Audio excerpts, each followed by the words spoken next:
not just a case. You're not just a client. You're a person, and you deserve support.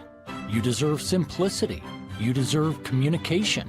When you hire an attorney, you deserve clear, risk-free advice that guides you to the best possible outcome in your injury case. And that's exactly what the advocates have been providing for over 30 years. After your accident, you deserve closure. You deserve compassion. You deserve peace of mind. You deserve an advocate. This is The Monty Show, the truth in sports talk streaming. When you want unbiased opinions about your favorite team without the spin, all you have to do is find The Monty Show, streaming live and available 24 hours a day, 7 days a week on YouTube. And now, here's Monty. Hey, The Monty Show live on Tuesday, August 26, 2025. 4 more days to go, MFers, and we are kicking off this college football season in full effect. I am ready. It is Texas. It is Ohio State. Dave Portnoy is banned from Ohio Stadium just the way he should be. Or is he? No, well, he could be, but some, in stuff. Maybe Dave should call the Advocates at theadvocates.com, the best injury attorneys in the business, 24/7, 365. That's what I love about the Advocates. You never have to worry about, man, is an attorney available? Can I get a question answered? Yes. Because when you go to theadvocates.com, you're not working with a chatbot. You're working with a human being. One of the best injury attorneys in the business is ready to serve you at theadvocates.com. And the best part is it doesn't cost you a penny out of pocket because you don't pay the advocates unless and until they win your case. Find them online, theadvocates.com. They are ready to give you clear, risk-free advice. And man, I am amazed. I am amazed at how much Fox Sports and really the Big Ten have already won when it comes to Jake's favorite podcast host, Dave Portnoy. Because you and Dave align morally, reprehensively, the way you treat women. Like how you much and pizza Dave, we eat, how much pizza you eat. Yeah, Yeah, you guys align. The same guy, dude. We're all shared values, and man, I'm just such a big Dave guy. I mean, this is incredible. How could Ohio State ban this guy? Ohio State. He's just such a perfect and just an upstanding guy who's never done anything wrong in his life, man. It's really disappointing. I'm such a big Dave guy. Ohio State. What do you make of this, Jake? Because the first thing Jake said to me this morning when he called me and he said, hello, hi, honey. The first thing you said to me today was you were like, oh yeah, Fox Sports already won with Dave Portnoy. Yeah, I mean, this is already turning into everyone's talking about Fox and Dave, and it's the center of attention, and I think this is exactly what Fox wants. This is clearly a manufactured story. This is clearly a story that whoever came up with this story and this idea and got it put out initially did a really good job because everybody was reporting on it. Everyone was saying, hey, like Dave got banned and, like he's he can't be inside the stadium, yada, yada. And, he's not going to be on set. One guy said originally. And so I just look at it and I say, like, first of all, this is classic Ohio State and Michigan, number one. Number two, yeah, Fox is already winning with this because they're in the drama and in the news leading up to the game. Yes. And I think that Fox is going to have to work hard to strike this balance between drama and being the hot story, even if it's kind of a negative story, and actually like doing your job and actually like reporting on football and like having a professional vibe about it on game day. Because that's my concern, is that Dave's going to show up and it's just going to be the Dave show and it's going to be all this smack and bro, kind of like McAfee, and we're not going to get a good big noon kickoff show. That's my biggest concern. Yeah, I think you'll get a good big noon kickoff show. I think that Fox Sports is very good at producing television shows. I am not. The thing that you can't do here is try to compare game day on ESPN to Big Noon Kickoff on Fox. They feel different. I don't even think it's close. I'd watch Urban Meyer 10 times over Pervin Liar. Like I think, or excuse me, Nick Saban over Pervin Liar 10 times.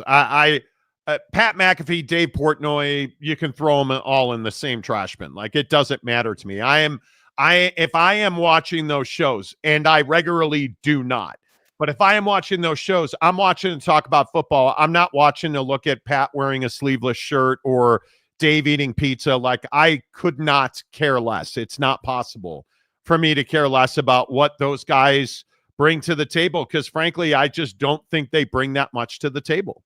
Yeah, and I think that's kind of the crazy thing is that I think that Fox's play here is to point this at like the younger demo, the 20-somethings, because I think that's where Dave really does a lot of his work, demographically speaking. And I sit here and I get that. I understand that Fox is trying to trend younger and trying to get younger, and I get that. But this isn't something I didn't find this story to be a thing where I was like, oh man, I'm really excited to watch Big Noon Kickoff now. I mean, isn't that the whole point? Isn't that why you brought Dave on? Like, I don't think there's any question that's why they brought Dave on. But I also don't think there's any question that they've already gotten their bang out of it. I mean, the biggest thing here is, what do you believe? Did Ohio State ban Dave Portnoy from Ohio Stadium? I don't believe they are. I don't believe they did. No, I don't believe, Coach. And I think when I look at Ross Bjork talking about this today, saying we did not ban him, and it makes perfect sense that from what now is being said, Fox Sports does not plan to have Dave Portnoy sitting at the big desk like Pat McAfee on game day.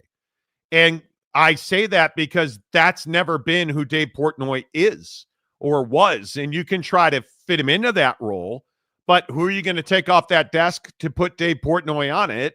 Number one. And number two, I just don't view him as that guy. I view him as a guy you throw a shot to talk about lines or gambling, or maybe he's got an interesting anecdote. I have no idea.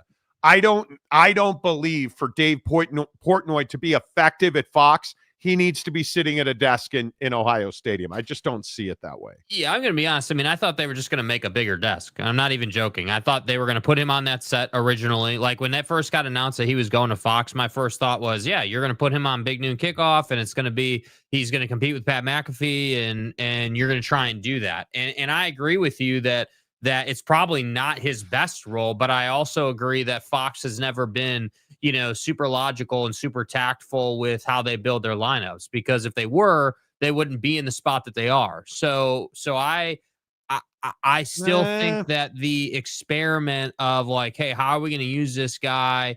Because what I don't want, honestly, is I don't want the, you talk about like, hey, cutting to him, or like he's going to have an anecdote. Like, I don't want a cheesy, like clearly canned thing that you prepped on Friday playing during Big Noon Kickoff on Saturday. What I want is live shots from somewhere around the venue, which, clearly is controversial now, of Dave trying pizza or doing whatever he's doing.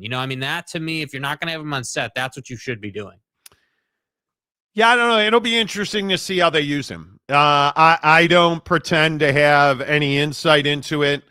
Frankly, I pay zero attention to what Fox Sports does. And I'm not being a hater. I actually enjoy Dave Portnoy a lot. I think his podcasts and his shows, I don't like his pizza stuff is entertaining. It just isn't that interesting to me either.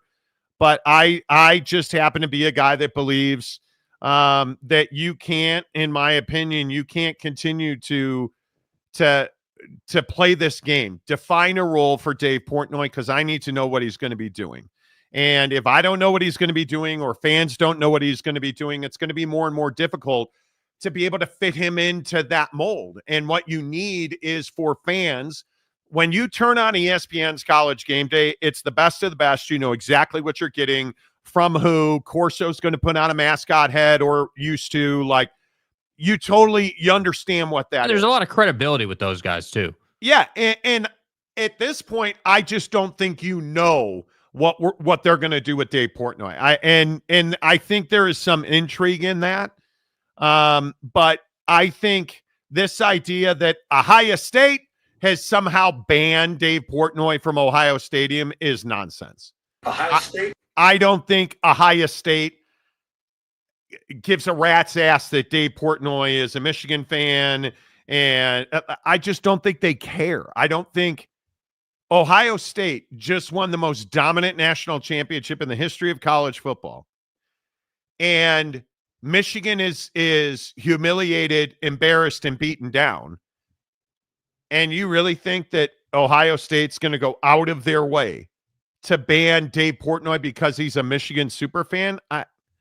I just don't think that matters. Why would they do that? Yeah, I mean, and I think to that point, like this whole like, this thing about like, hey, Fox has kind of taken the Michigan side of the coin versus Ohio State here, as if Ohio State cares. Is the one that point to me is the one that I find so fascinating, because ESPN's never been seen, in my opinion, to be on one team's side or the other or whatever. Like, that's not really, ESPN has always been the we're way above all these issues, looking down on it, and we'll handle it how we see fit. And Fox is I think the unintended consequences of bringing Dave on has been that hey, you're pro Michigan.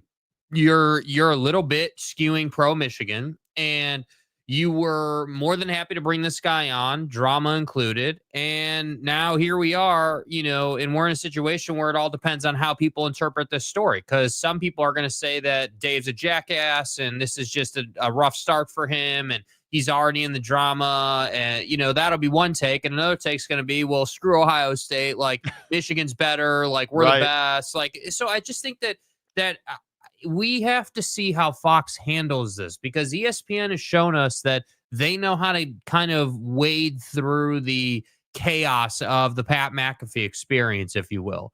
And I don't know that Fox has proven to be able to do that with all these different personalities. I mean, you've been sued several times. Like, you've lost a ton of talent because you don't know how to handle it. Like, so I don't have a lot of faith, that Fox is going to be just perfect at keeping Portnoy within the limits. Yeah, I think he's a wild card. There's no doubt. I don't know. I probably give Ohio State too much credit. I think that there is no doubt in my mind that Ohio State's competitive and anything Michigan's a problem. Okay, as it should be. I do not believe for a second that Ohio State went out of their way to try and keep Dave Portnoy out of that stadium. I just don't buy that. There is no evidence to that. And I think it's fairly ridiculous that a lot of people believe that there is evidence of that. I think it is. I just think it's foolish. Why would they do that? Like, that's what I'm trying to wrap my head around. Like, what does Ohio State get from that? What is the win in that? There's no win in that, right? Like, you are Texas, Ohio State, biggest game of the week. Everybody's going to be watching. All you would be doing is causing a distraction. My opinion is, it would not surprise me if Dave Portnoy, Barstool, Fox are the ones who fabricated, if it is fabricated, I don't know. But I think it would not surprise me at all if this was all WWE style drama and scripting to try and churn up some interest in that show, because that show is dead in the water when it comes to competing with ESPN. And I think Dave Portnoy's job is to make sure that they are competing with ESPN, and I don't even know how you begin to do that. Yeah, because you're not on the desk. That's the problem. And this is why I say, how is he not on the desk during Big Noon Kickoff? How do you not have him? How do you not have him participating in that? I mean, I don't know, man. I think that if you're going to bring a guy like Portnoy over, how do you not have him on the desk for the show, number one, or even part of the show, number one? Number two, if you're not going to have him on the desk the whole show, do part of the show and send him out for features and stuff on game day, doing different things, like I was saying. And number three, just generally speaking, I don't think it's that hard to take advantage of the Barstool platform to push Big Noon Kickoff forward. It's just not that difficult. And when you say it's not that difficult, what do you mean by that? Well, I mean, those guys clearly know how to make compelling content, right? I mean, they're Barstool for a reason. You either love them or you hate them, but you do watch. And I think that's kind of what I mean is like you have the merging of two, very capable outlets here. Fox obviously knows how to do very professional, very organized TV product, and Barstool knows how to do social media, off the cuff, more in your face kind of content. So I just don't think it's that hard to be like, yeah, Dave, we want your personality and your guys' personality on game day to bring college football fans a nice mix of desk talk and X's and O's. And also, what are we doing in the parking lot talk? Like, that's like, I just don't think it's that difficult, but I think I would not be surprised if Fox struggled to mesh these two. Yeah, I would agree. I think that's very well said. So are you a Portnoy fan or not? Like, we're just not really outside of Fox, or I don't hate like, him. Like, I don't hate him. I think that it's very like, for me, is he on your radar? Is he at all on your radar? Not in the day to day. I see him on social media because they do such a good job. I mean, it would be just factually incorrect to say that I never see them or they're tiny, because they're not. Like, I see them. You run into them on all the different platforms and everything. But I wouldn't say that he's like a guy that I go out of my way to digest the content. I'm not like, oh man, I got to see what Portnoy is doing today. I dreaded the response to the Michigan punishment and the obnoxiousness of the way he handles it all. It just burns me out. That's just not the style that I enjoy. It doesn't mean that he sucks, but that's just not for me. And so that's why I'm saying, like, to go back to the beginning is like, if let's say that Dave had gotten banned, that would not have impacted me all that much. I wouldn't have been sitting here being like, oh man, big loss here, really? guys. Oh man, dude, like, come on. Like, I at the same time, like, yeah, I'm definitely gonna look. I'm gonna watch him and see what they do. I'm gonna watch Big Noon Kickoff probably more than I watch Game Day this week, in particular because it's the debut. I would have been incredibly disappointed in Ohio State if they would have banned him. Ohio State? Yeah, if Ohio State had banned him, I'd have been I'd have crushed him. But I don't believe for a second. I just don't think Ohio State, and this is going to sound probably contrite and whatever, I don't think Ohio State gives a rat's ass about Michigan right now. I don't think you believe? I don't think they care. I don't think they are paying any mind to anything Michigan related. I think they are fully focused on wrecking Texas, and that's what they should be focused on. I think all this other nonsense. That's why I said my belief is that Michigan would love nothing more than to be a distraction and somehow play a role in Texas beating Ohio State. And I think Michigan would love that shit. And right. I just don't think Ohio State's going to play into that. I really don't. All right, let's get your comments. Do you guys believe that Dave Portnoy was banned? Do you think Ohio State played a role in that? Lopes fan Gabe, why does Morty keep mispronouncing Ohio State? Ohio State? It's my bad. It's my bad. I cleft palate or something. Timothy. Yeah, I'm just not good. Big Blue Horses, hello. Welcome to the nightmare. Phil Venzer. TJ Beck. May your rectory be empty. Exactly. Oh, it's empty after the pregame today. The biggest load that we've seen. My God.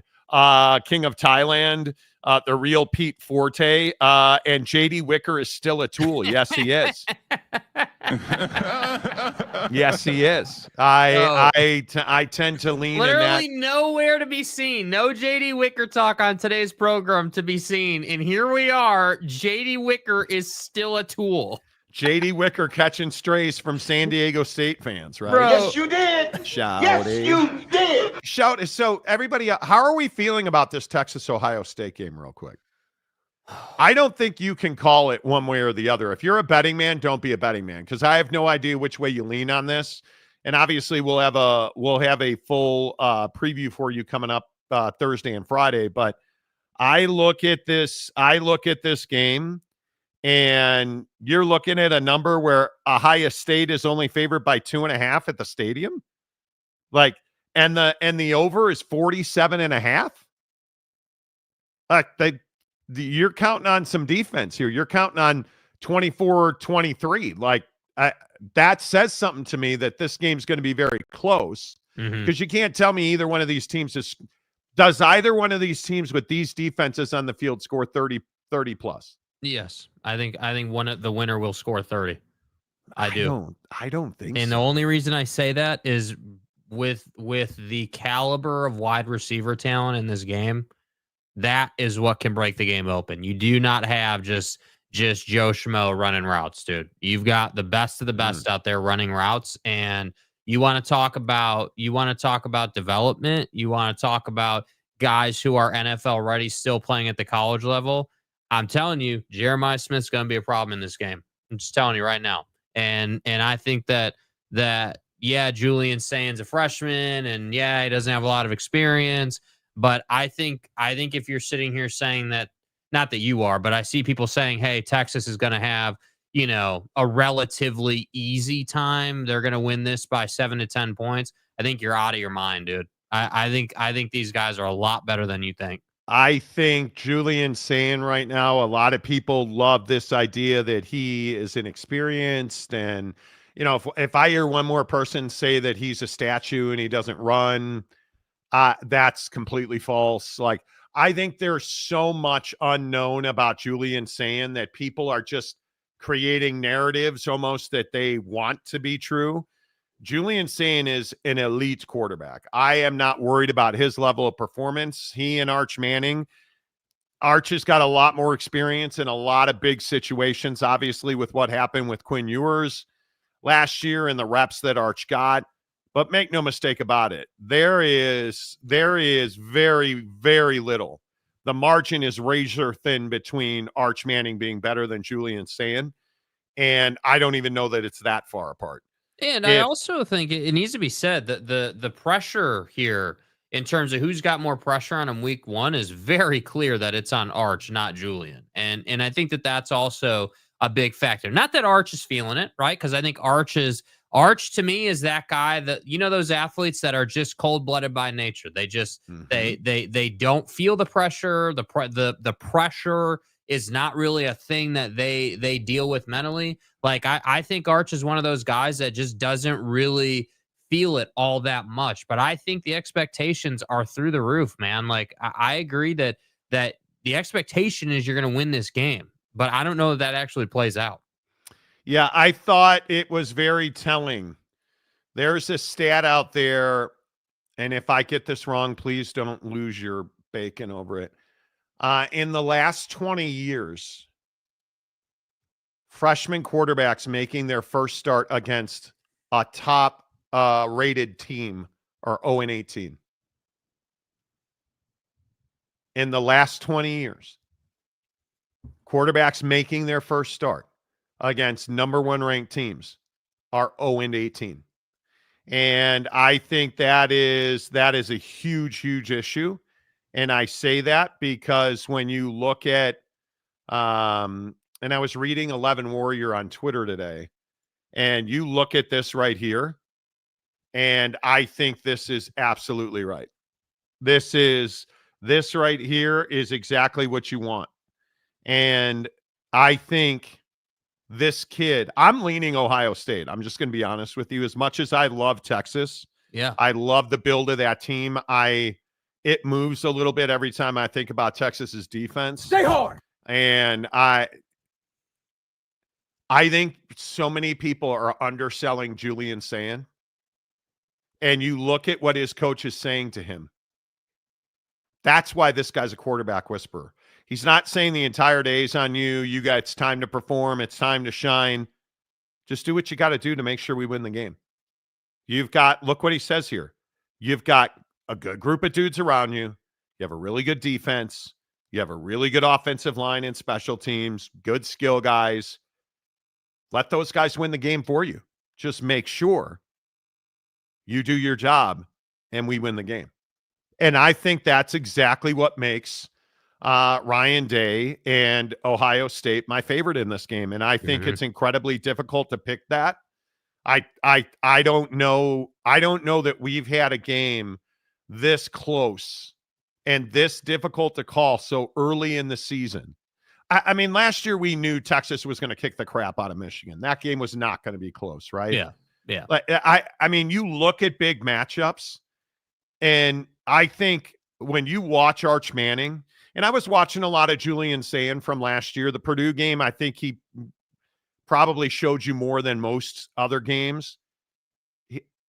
Watching his film that's out there, if you go look at his huddle tapes and if you go look at the Ohio State tape, the limited tape that's available, Julian Sayin is not going to be the reason they lose this game. Damn well might be the reason they win the game with that offensive talent. He might be the reason they win the game. My prediction is I don't believe that Julian Sayin will be the reason that Ohio State won't win this game. Yeah. I think that he is, and you guys know if you watch his show, I love Arch Manning. I think he has a chance. He has the chance to be the single greatest Texas quarterback in the history of Texas quarterbacks. He can be, if he wins the national championship the next 2 years, Arch Manning will be the single greatest quarterback, the most celebrated quarterback, the most lauded, loved, absolutely stroked quarterback in the history of Texas Longhorn football. And that's saying something. You got to get stroked. That's how much I think of Julian Sayin, because I think they're that close. I think they're right next to each other. That awkward guy, I used my B-Day wish on the game Texas over Ohio State. Bro, and I don't even know that you're wishing that much. Do you guys understand? I was looking at some metrics last night because the Cubs were off, so I was not nude. And the metrics I was thank me for having no days off. I was looking at some metrics last night about these two defenses. I mean, I think there is a chance on these two defenses between the 22 starters that as many as 12 are first or second round picks. Is it possible that they could ride the D? Let that marinate in your brain. 12 of 22 starters on these two defenses could likely be first or second round picks. That's how good these defenses are. And Yes. I have no idea how to pick this game. As I sit here today, I lean Ohio State by the slimmest of margins. Shouty. Next to VY05 Arch Manning, dude. And that's the conversation of Shouty. I don't know if you remember. We battled about this back and forth a couple of weeks ago. It was further. Are you guys ready for this word? It was further exacerbated when Archie Manning was coming out saying that Arch is staying at Texas. Now, Chaboy already had told you that, and I'm Chaboy. That's me. Well, he's going to the NFL, Monty. You know. First overall pick next year. Like, he's going to the NFL. Yeah, I don't believe that to be true. I just don't. Joey Harper, Cleveland solved their quarterback problem by trading tiny hands to the Raiders. Yeah, we got to get into, I'm going to talk about this Texas-Ohio State game a little more, and I want to talk about Portnoy a little more, but the absolute ramshackle, and I'm glad I'm finally not the only one saying this. Pretty much every national pundit is pointing out. I was telling you guys, hey, if you look at the depth chart that has been on the field, if you look at the talent that's been on the field with Shedeur Sanders, it is unbelievable. He's never played with the number ones. In all of his preseason reps, do you guys understand that? He's never played with the number ones. Do you understand that Dylan Gabriel has never played with the threes? All Shedeur Sanders has had on the field with him, I think it's 2 number 2s on the depth chart, 3 4s and 5s. And he only had 4s and 5s this past weekend.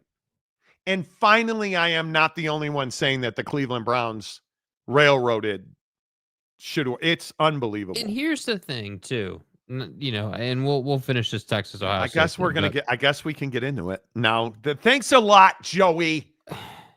Okay, let's finish Texas Ohio State. I'll save my point. All right, where are you guys at on Texas Ohio State? Do you think Ohio State tried to ban Dave Portnoy? Mike Phillips, Portnoy needs to be banned from Earth. So are we, because Dave has not been politically correct, pro-woman, right? Like, Dave Portnoy has done some pretty amazingly shitty things as a human being. Does that mean he shouldn't be on Big Noon Kickoff? Would I have hired Dave Portnoy? No. Was it a stroke of brilliance to hire Dave Portnoy? Yes. I think it was a really good move. It's paying off already, and we haven't even had him on TV yet. What is paying off mean? Just that we're talking about Fox? That not us. Well, we're everybody's just some talking little about old Fox. show here on the Marty program. Hey, Morty. Everybody is saying the words Big Noon Kickoff today. When you have every major college football writer talking about it, when you have every fan base talking about it, when you see the enormity of the push that this story got, when Ohio State's athletic director have to issue a statement to the media, when the Big Ten is issuing a statement to the media, when Fox is, dude, this is exactly why you hired Dave Portnoy, because he's controversial, and you are going to find yourself in situations where I think people are figuring out why they hired Dave Portnoy. And frankly, I don't have a whole lot of problem with it. I really don't have a whole lot of problem with it. I just don't. And well, I think people are going to have a problem with it when he says something or does something that he shouldn't do and puts Fox in a bad spot, because that will happen. You can count on that. I think that's you think he's still that guy. 100%. Yep. Okay. I think he's still the same guy. I think he will. There's a difference between saying controversial things inside of a sports take about sports versus just saying controversial things in general. And Dave doesn't, like, again, it's both the best and worst part about Dave. Like, he'll give you really controversial takes, but sometimes they rub a lot of people the wrong way. So I'm just telling you, it's a ticking time bomb, just the same way it is with McAfee. McAfee says some dumbass things from time to time, like he did with Caitlin Clark, or like he did with a bunch of other stuff, and like he did with all the Aaron Rodgers stuff. And it was drama city for ESPN for 2 weeks at a time. And, I'm telling you, eventually it's gonna wear off. Eventually, unless he turns into a guy that can reliably go on Big Noon Kickoff and can reliably, deliver great content that people are like, hey, I'm turning on Big Noon Kickoff to watch Dave, then it'll just be curious to see how we measure success with this. I agree the early results are good only because everyone's talking about Big Noon Kickoff. I think the misogynistic stuff and the sexual harassment accusations, and I mean, if you think about the stuff that Dave has been involved in, sued, I believe it was, I think he was sued for sexual misconduct, which he vigorously defended. I mean, this year he had obviously the incident at the Barstool bar, I think in Philly. But I mean, he's dipped his toe consistently in racial waters. I think that it is just not your cleanest hire.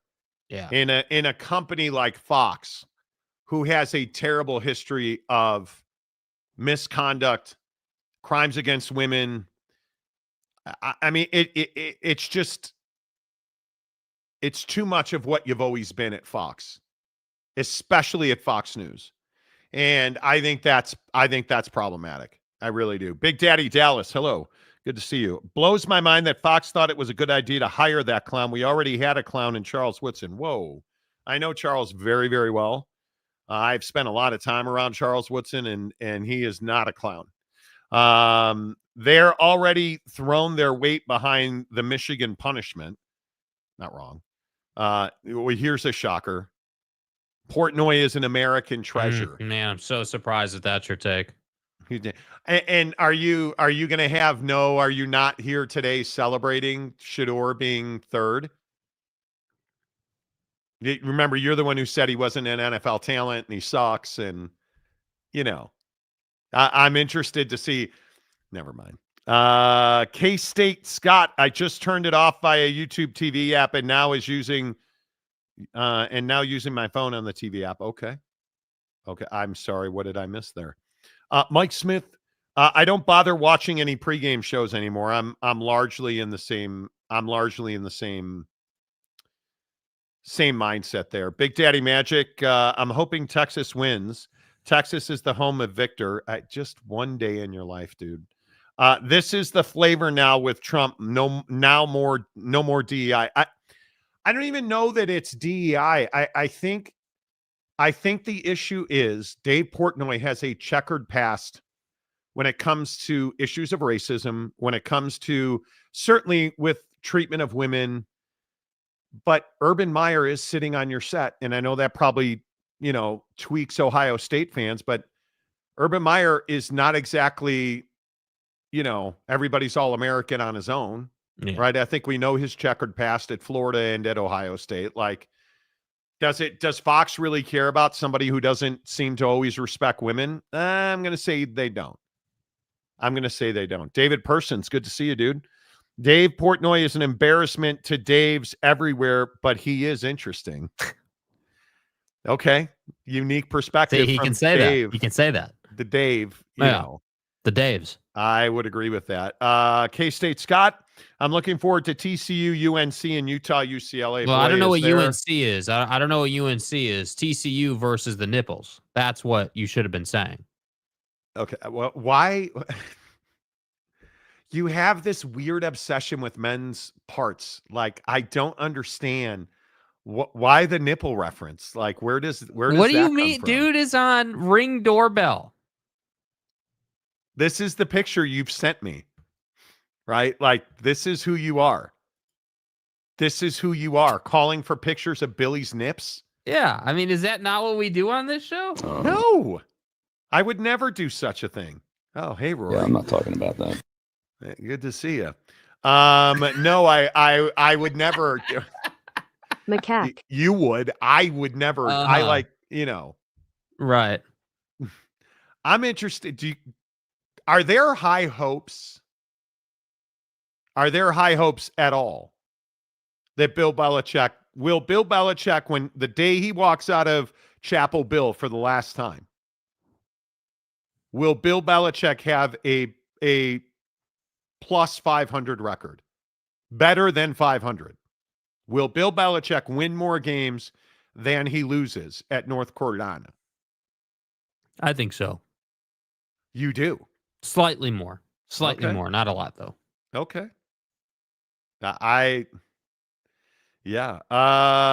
Big Daddy Dallas, come on, Monty. We all know Charles Woodson's a Michigan homer just like Desmond Howard. Okay. Why does that make him a scumbag? Like, we go too far. Like, he didn't kick your puppy. He was one of the greatest college football players ever.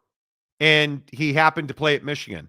Now, as a Notre Dame fan, okay, but having worked around Charles for a long time, he's a good dude. He's not a scumbag. Like, I'm not, that's just not the way. Yeah, I'm not that guy. But, it's fine. Length and girth. Okay. Here we go. I mean, you're the one calling. And girth. What do you mean, here we go? You're the guy calling for some dude's tits on the show. Because dude's commenting about Are you kidding UNC. me? It's a requirement to put a nipple picture on the screen. I mean, come on. Here's the problem. You become a woodsman in Oregon, and now you're asking for dude's titties. Now it's, I want to see his titties. Well, I'm not playing your game. A woodsman. Yeah, there's a lot of redwoods over here, Monty. That's what she said. Portnoy is a try-hard and is more annoying than entertaining. Gruden, on the other hand, is the reason why Barstool's ratings skyrocketed this year. I don't even disagree with that. Yeah, I agree. Gruden would have been a better. No. Here's what you don't understand. Dave Portnoy is the mind behind Barstool. He's the business guy. He's the operator. He's the guy that concepts. It's his money. It's his decision. He's got great people working around him who you've never heard of and never seen. But make no mistake about it, Dave Portnoy is an excellent businessman. And I would not. Is he great? I don't know that he. We'll find out. This is as much on-air exposure as he's ever going to get. So we'll see. I don't know. Chad Perling. I've never seen any Portnoy programming. So when he dipped his toe in racial waters, was that the sexual assault? No. I vividly remember he had a blackface controversy. And I should look it up. I want to make sure that I get it right because I know there's video of him. There's video of him using racial slurs. Like, I mean, he is. Let's see. From Variety Magazine, 2020, Barstool Sports founder unapologetic about using racist language in comedy videos. I'm uncancelable. So I'm going to say again, this is probably not the guy. And according to Variety, quote, in 2016, in a segment about Colin Kaepernick kneeling during the national anthem, Portnoy said, so I'm going to say something that's racist, and explaining that he thought, and this is exactly who I view Dave Portnoy as, explaining he thought Kaepernick was, quote, an ISIS guy. Throw a head wrap on this guy. He's a terrorist. That's who Dave Portnoy is. And that's why when I say you get into stereotyping and you get into issues of race, Dave Portnoy's probably not your guy unless you're Eric Wasikowski. And then he is your All-American, right? Like, that's what's amazing. Pretty much. Bailey Dietrich, Kenny Pickett got traded to the Raiders. Yes, he did. Yes, he did. Wasikowski. Save Cracker Jack from going woke. You mean Cracker Barrel? We're going to talk about that later in the show, too. Eric, who has never, ever once been able to define the word woke. Even my asshole brother dropped a woke bomb on me the last time we had our huge fight. I was like, dude, can you define woke? Couldn't define it. Because you guys don't know what woke means, because it's not like a thing. And I just wish people with this stupid Cracker Barrel logo, like, how on earth do you turn that into a woke thing? There's a politician that I tweeted about the other day who's like, I used to work at Cracker Barrel. I even gave my life to Christ at Cracker Barrel. What on God's green earth does that have to do with them making a shitty marketing decision?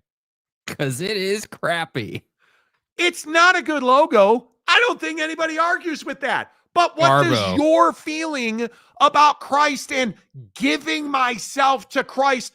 First of all, Jack Wagon, what were you doing giving yourself to Christ in a Cracker Barrel parking lot? Had the lot lizard just left? Image and likeness. Had she just strolled off and you were like, oh, God, save me.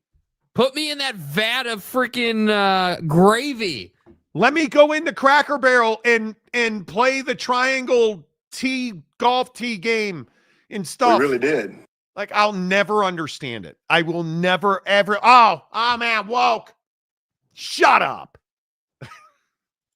Chewy Gonzalez, Portnoy versus McAfee. Who's the douchiest? Oh, yes. God. Yes. Pat McAfee's a douchebag. Dave Portnoy is an elitist. He's not a douchebag. I don't think by any stretch. Domer Wap, love you guys. Keep doing your thing. Keep challenging the narrative. We all appreciate you immensely. Domer. Thank you, Domer. Appreciate you. Domer. Hope I appreciate CJ Carr as much as I appreciate you. Yeah, CJ Carr. I mean, Jimmy Clausen. Domer. Oh, I've never been more nervous about Notre Dame football than I am this year. I have no idea. I don't know if CJ Carr can play the position. Like, we're talking about Julian saying, if he was our starting quarterback at Notre Dame, hell yes. CJ Carr. Okay. Let's see how that turns out. David Persons gifted 5 Monty Show memberships. Thank you, sir. Appreciate that.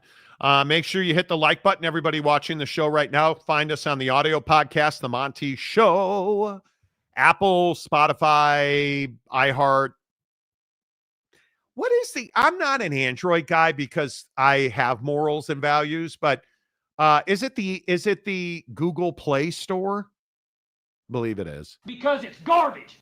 Nobody likes Androids.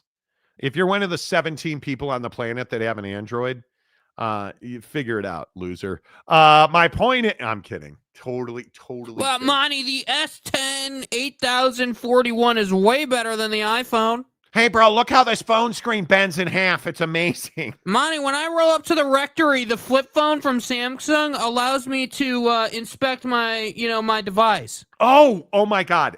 I have to read this DM. So you guys remember the UPS conversation from yesterday? Yes. The Terrence, who is Big Big T, who is an Amazon driver in Wade County, Florida, was telling me yesterday I still rock the Motorola Razr. Would you advise me to get the new iPhone they're about to announce? Yes. If you're rocking a Razr, get any iPhone. Dude. Hey, are you listening to us on a Walkman right now? Brother. Terrence, my Dude, guy. you have over-the-head headphones too that you plug into that thing? Oh my, I am so glad you talked about a flip phone. Can you believe that my dude Terrence is still rocking a Razr? Yeah, so how are you listening to the show then, dude? Like incredible. That he heard us. Do you want to know how long this guy's listening to the show? This has to be last Christmas. I bought my wife an iPad mini. Yeah. He has an iPad mini with a one of those magnetic. Why can't I think of what it's called? MagSafe. MagSafe, with a MagSafe case and holder in his truck. And that's how he watches the show. Watching the show on iPad is underrated, I have to say. Oh, it is, totally. He was telling me I got him hooked on Grant Horvat golf. And it goes back to, you guys remember when we were talking about Bryson DeChambeau hitting balls over his house? So he watches golf and he watches the Monty Show. And he said the biggest problem with being a driver making deliveries is he'll walk out of the truck and get back in the truck and he will have missed a good shot or something. I'm like, hey, dude, that's why, it's fine. Okay. Anyway, Terrence, yes, get the new iPhone. Jimmy Otson, wait, 2 Shakes is in Oregon, University of Oregon. Yes, Jake. For those who don't know, Jake this fall enrolled at the University of Oregon. He is majoring in dickbagonomics, and he is hoping to get his master's degree. I've been banned from the campus though. It's all e-learning, okay? Yes. Yeah. Jake's significant other got a job at a certain little school. Pack this thing up. We're out of here. And now Jake is a woodsman, and he's got an axe, and he's like chopping wood. What the fuck are you, Ranger Rick? By the way, your fat ass is back in the gym too now. I sent Jake yesterday. Jake's like, oh, Monty, the soreness is real, Monty. The DOMs are coming for that ass. Delayed onset muscle soreness, DOMs. Brother. So I sent Jake a whole slew of bucked up. I'm telling you, the stack, EAAs, essential amino acids, buck built, which is glutamine, and oh my God, it went right out of my head. Oh my God, the supplement I tell everybody to take every day. Creatine. Hi, I'm 79 years old and I need more creatine. Creatine and glutamine. That's what you drink while you're working out. I sent him 2 things of creatine because I believe if you are men or women or children, I think you should be taking. human, I think you should be taking 10 grams of creatine every single day. And if you feel really tired, like if you're in the middle of your day and you feel really tired and you're somebody that is like, you just need a lift, I'm telling you guys, go and pop 2 scoops of creatine into just cold water and chug that thing. And about 10 minutes later, trust me, you will feel mental clarity. You'll get a nice little rise out of it. I'm telling you, creatine is absolutely the nectar of life. And There's no question. if you don't have it, get to buckedup.com, use the promo code Monty. 20% off at buckedup.com, MONTY, promo code Monty. EAAs, essential amino acids, just search EAA at buckedup.com. EAA, I am partial to EAAs. I take that in Buck Built while I lift. What flavor are your preferences for those concerned? Well, I think it depends on. I think their Mandarin is really good. I'm a big fan of Mandarin. Buck Build is, I'm telling you, it is the stuff of legends. It is not cheap, but it is creatine and glutamine, and it is foundational. If you are like all of our UPS, the Wasikowskis rocking the FedEx trucks, the UPS guys, Amazon guys, if you are not having a scoop of Buck Built in your morning coffee, you're out of your mind. Because it'll just change the way you do the way you do business. I mean, it is, I'm telling you, it's 2.5 grams of creatine and 2.5 grams of glutamine blend, and I love it. I am all in on it. So I take that, and then in my oats, I have 10 grams of creatine and bucked up collagen. Done. It is just. Yeah, I'm on the full cut train. Back in the gym, calorie counting, on the full thing. It's not. It's not for the. It's not for the folks who want it easy. Let's put it that way.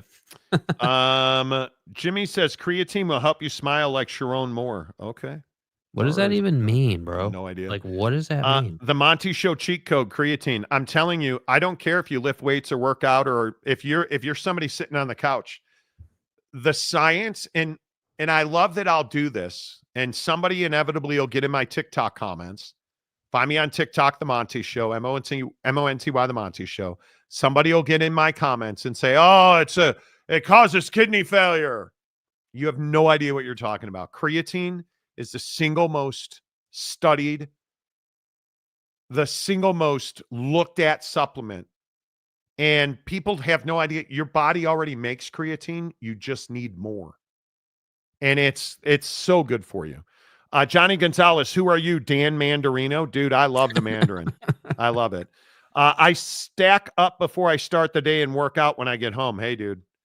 That's tough because those workouts at the end of the day, as much as I hate waking up at 4:30 in the morning, and not to belabor the point, I got up at 4:30 today, was in the gym at 5 doing incline bench press. I got to tell you, trying to incline bench press a 55-pound bar with 2 45-pound plates on the end is absolute humiliation right now. It is so hard for me. I have lost so much strength. It just sucks out loud. But then, I go over to incline dumbbell press, and I'm back to 50 pounds now. Like, it's coming. Saw you clowning those 50-pound dumbbells, Monty. Keep it going, dude. I want to get back to 100-pound dumbbells. I want 225 on bench and 100-pound dumbbells. And I will die a happy man. Dehydration causes kidney failure, bro. 100 ounces of water every day. Sprinkle creatine on your French toast. Helps you stay regular. Creatine is not powdered sugar, thankfully. You take any Zempic type shots, chances are you're having your urine checked on a regular to keep track of your bladder, kidneys. Yeah, probably. Buck Build Blue Raz creatine. Ooh. Blue Raz is probably underrated. Pump Apocalypse Blue Raz and BCAAs in my stack. Eric, try the EAAs next time. Bucked up EAAs Buckedup.com, EAA is what you search. Promo code Monty to get 20% off, dude. It is amazing. Colonel Ingus, bench press contest against New York City mayoral candidate? Probably not. I can't bench press this cell phone right now. Does creatine help you with lethargy, side effects of ZEP? I think there are two major studies underway right now about combining creatine with GLP-1s. And because they both work in your brain, I think we're going to find out. Just got my yearly blood work done today. Looking forward to some phenomenal results with all the changes I've made this year. Let's go, dude. Love it. Guys. Hey, guys. Who's going to win the TCU North Carolina game? TCU. Guess you're going to have to tune in on Friday, bro. I'm going to, well, I don't even mind telling you. I'm all TCU on this. I need to see, and I haven't looked at the number today. I need to see that Bill Belichick is for real. You can tell now twice today. I've already brought this up. I don't buy Bill Belichick as a college football coach. Why? It just doesn't feel right to me. And I understand that this game's his coming out party, and I understand it's in Chapel Bill. How are you a 3-point dog, which means you're a touchdown underdog because the home team gets 3? And TCU is -3. The money line's 115. The total's 56.5. That right there, David, should be a little concerning to you because that means people don't buy Sonny Dykes made changes because 56.5 is a massive number. On the road, you better be able to put up points. Yeah, I mean, I got to tell you, I actually look at that a little differently. I think that everyone agrees with you on UNC, and I think the reason the number is the number, what did you say, 53.5? Yeah, 56.5. 56.5 is because TCU is going to run it up on that UNC defense. That's what I think people think is that you're going to have 35, 40 points for TCU, and UNC is going to struggle to score 20. And so you're going to wind up in the mid 50s, and Josh Hoover is going to do some hoovering, and Chapel Bill's got to figure it out. I'm a huge Hoover fan. As you should be. And I like the quarterback Josh Hoover too. But I am a huge Josh Hoover fan, and I think he's probably underrated. Monty versus Mamdani bench press contest. Nah, I'm fine. David Persons, where do you come down on it, by the way? Sprinkle Tony Chartre Creole. Tony Montana Creole seasoning on food. It tastes better. Tony. My wife is cooking like she made some chicken. Usually my wife goes spicy on everything. Like if she's going to cook chicken, usually it's paprika and some kind of rub. On the meat, this time she went full Italian seasoning, which I thought was very interesting. Chad Perling, do you use any machines or is it all free weights? I'm not a machine guy. Smith machine to do a little squatting and right. We did a circuit of squats the other day. If you don't do, first of all, the way that I work out is I'm a progressive overload guy. When I'm doing legs, I start with my feet close together, a little further apart, very far apart.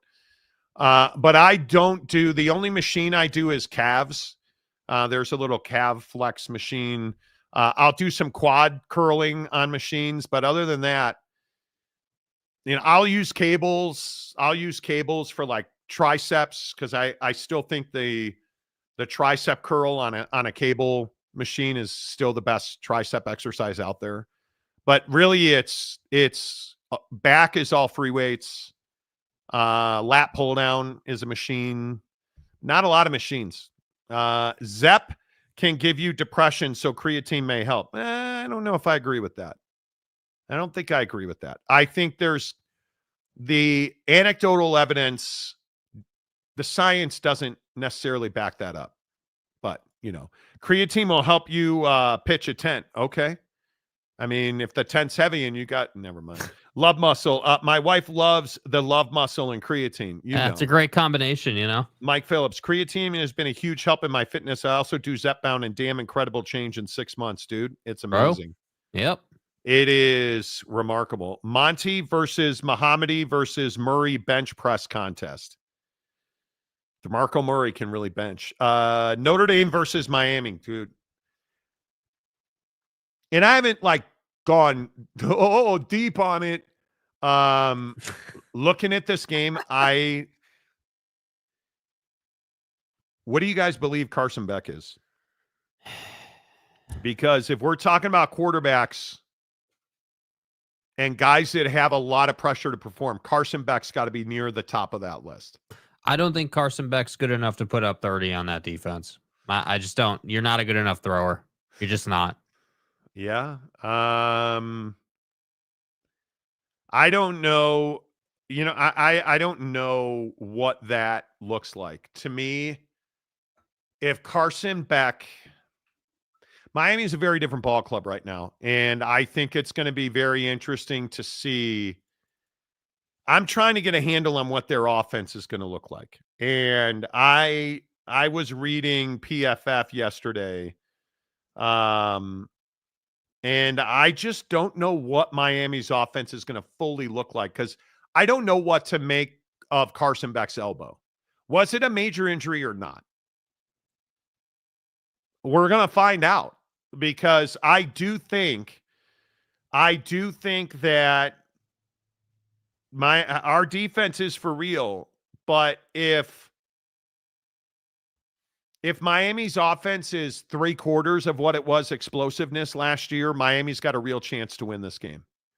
And I think that is something that you really have to pay close attention to. And I think you start looking at some of the metrics. ESPN's got it Notre Dame 54.9% of the time.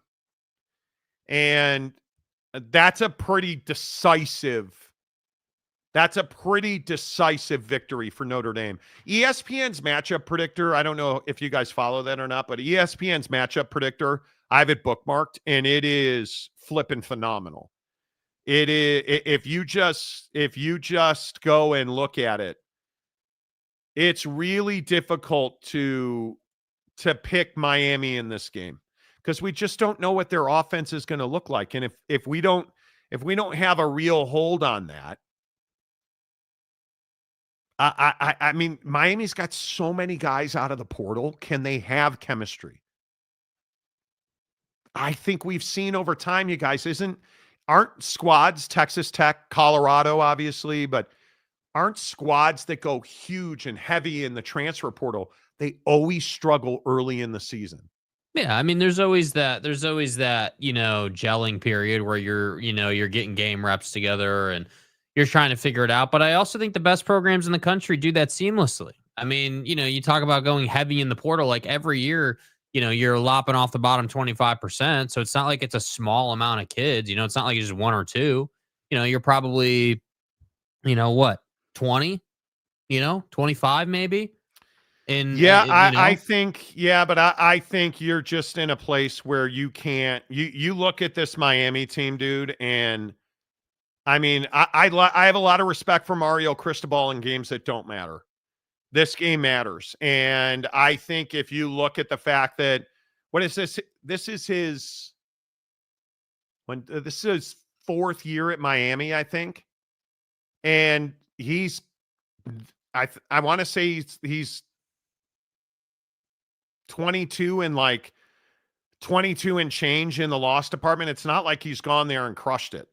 And I think you look at a guy like Mark Fletcher. Mark Fletcher is probably their most important running back because he's got the most experience and he's put the most on the ground. But I just don't know if Carson Beck is not that guy.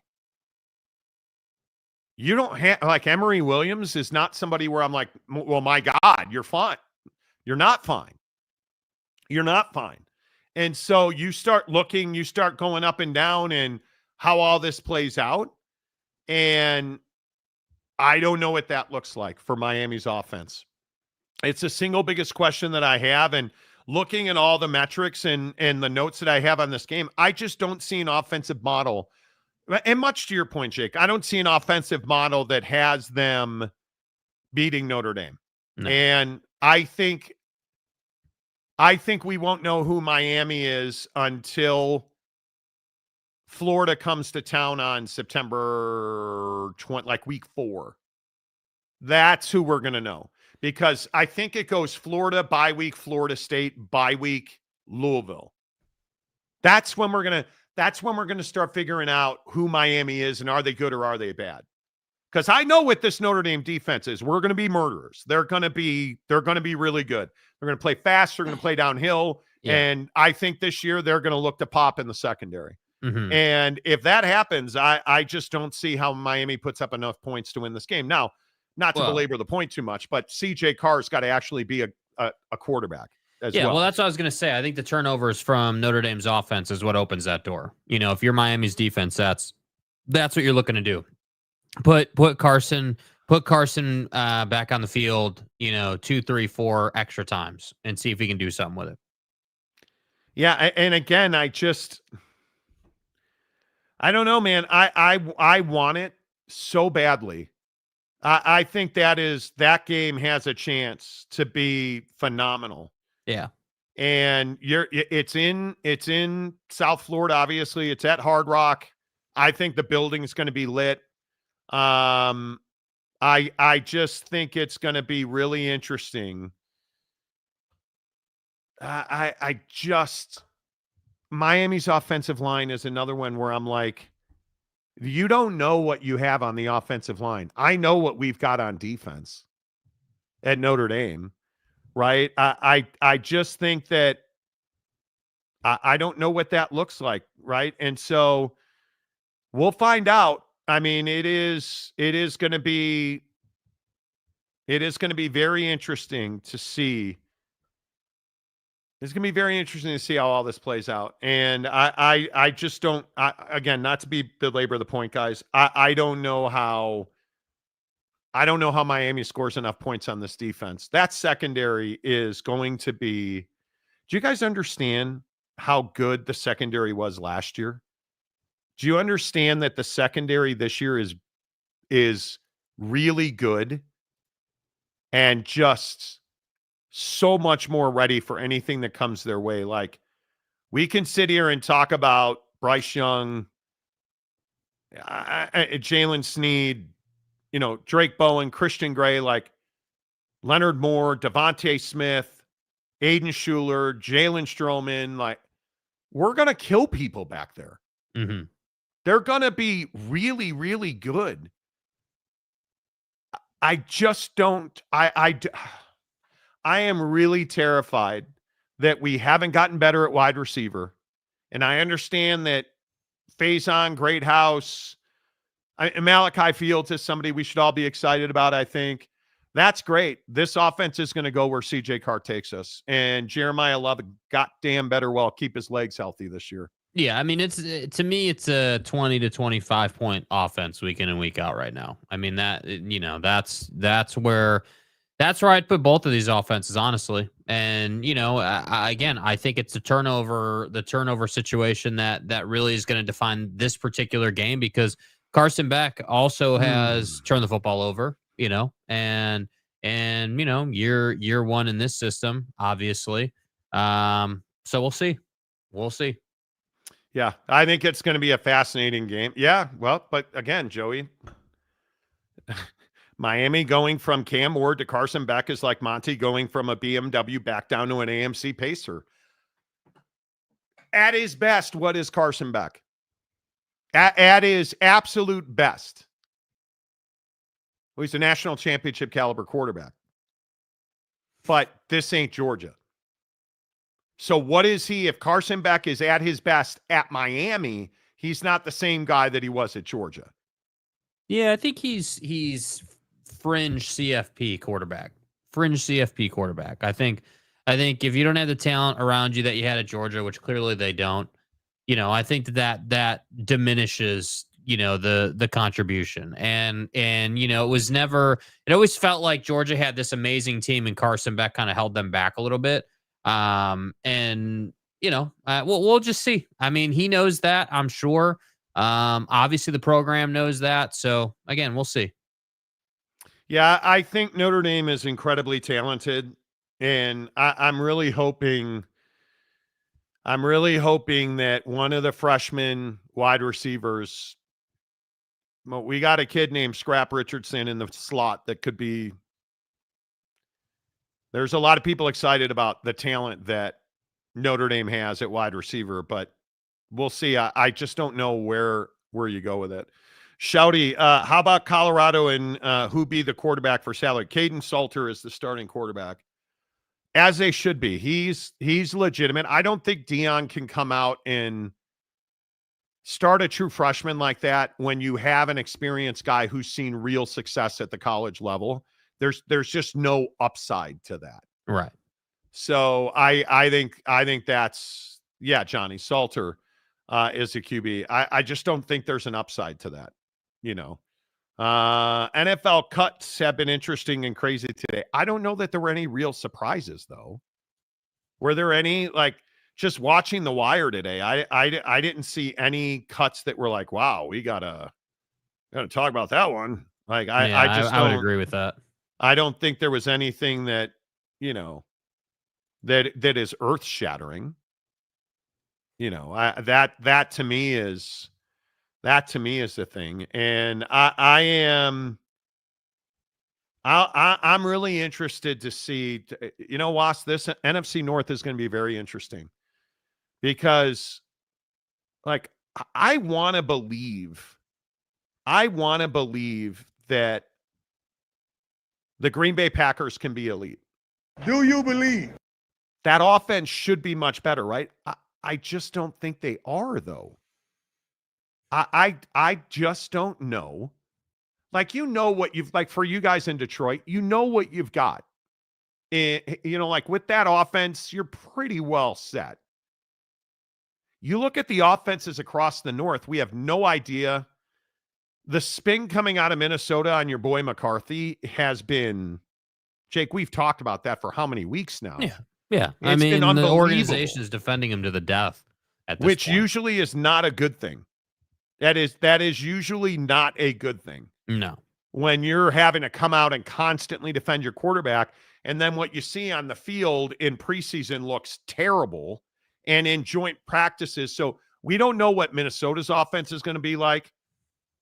I want to believe that the Bears offense, what we've seen out of Cleavage King, is much better than anything we saw last year. Cleavage King. What? Have you made up your mind on what color you're going to paint your nails on game day? If he plays like crap, I'll just paint my middle nail. Okay. Right. That'll be be a it. Start. I mean, you've got 9 more you got to do, but Look, he's no Jaden Daniels, but Caleb Williams can play in the NFL. Mm-hmm. And I expect big things out of that offense, Eric. But again, I think the North is so wide open. I don't think there were any surprises in our division. Honestly, I think Arizona's the best team out west. I think Seattle's a great unknown. And I think it'll be really interesting to me to see, again, look at Minnesota and their quarterback situation. Darnold should still be there. Didn't they just sign Carson Wentz? Yes, I think I just saw that they signed Carson Wentz. I believe they signed Carson again, Wentz. J.J. McCarthy's the savior of the world, except now they signed Carson Wentz. But I think out west, it'll be Seattle and Arizona. I think out east, how is it not the Commanders? Yeah, has to be. And in the South, is it not Tampa? Houston? Okay, but if I look at the AFC side of it, Houston probably. But if I look at the AFC North, I just think there's not a clear best team. And so I look around the NFC. I go to the AFC South. I go to the AFC East. Like, Buffalo is clearly the best team in the AFC East. I think, and maybe I'm just overplaying my hand in the AFC. I think it's pretty clear.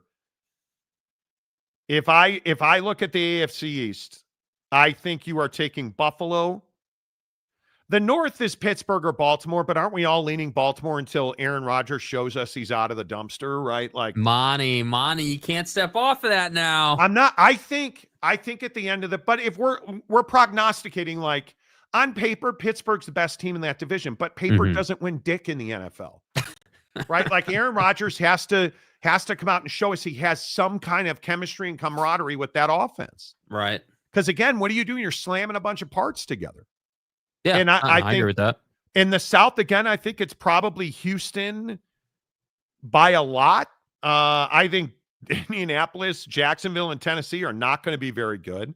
And then out West, again, as much as I don't think we know about the NFC West, it's Kansas City. I think Denver's better. I think Scumbag in LA is probably a little better. The Raiders are going to be Garbo. They're going to be Garbo. And I don't think there's an elite team outside of Buffalo that can really. I don't think Kansas City goes back to the AFC Championship this year. I don't know. I think there's going to be some real interesting questions answered in week 1 about how guys look. Absolutely. That's what I think. A lot of dudes have a lot to prove. Scratch that. Bears have Keenum. We do. Joey Harper, New Orleans Saints are on the clock. God damn. Seriously. Tyler Shuck saving the world. Bench. Guys. Yeah, Tyler Shuck is really better than Shedeur Sanders. You really think verticality is Garbo? Well, I mean, if you look at his workout tape, I mean, it's pretty quality, but the on the field stuff is just not that good. No. Why do you do this? Why do you derail the show like that? I'm going to delete all of the videos you keep calling for. Boy, do we have it anymore? Wait. Hold on. Where? Oh, there it is right there. Pick it up.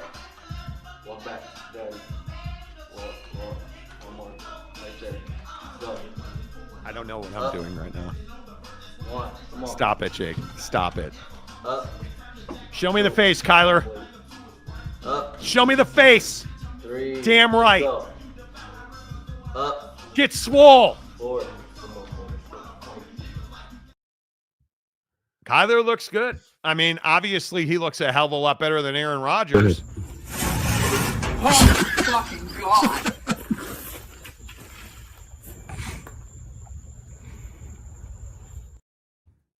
You know. You're welcome. Have we gotten out of your system yet? You know. Johnny, Wentz, your starting quarterback at the NFC North team near you. Well, it's going to bounce around. Was, you are going to be fumed if Carson Wentz gets a start in the middle of the season. JJ is going to get every opportunity to thrive there. KO can't have another complete disaster there. I just don't think. I think with JJ McCarthy, his reputation's on the line. Mm-hmm. As a quarterback guru and a head coach, KO's reputation is on the line if that goes to shit. Which I personally just don't believe that JJ McCarthy is a franchise quarterback. I think he's a career backup. But, you know. Ring count, Taylor Swift 1, Buffalo Bills nothing. Why? Why do that, dude? We had avoided it, almost half the show. You know, I don't know who you people are anymore.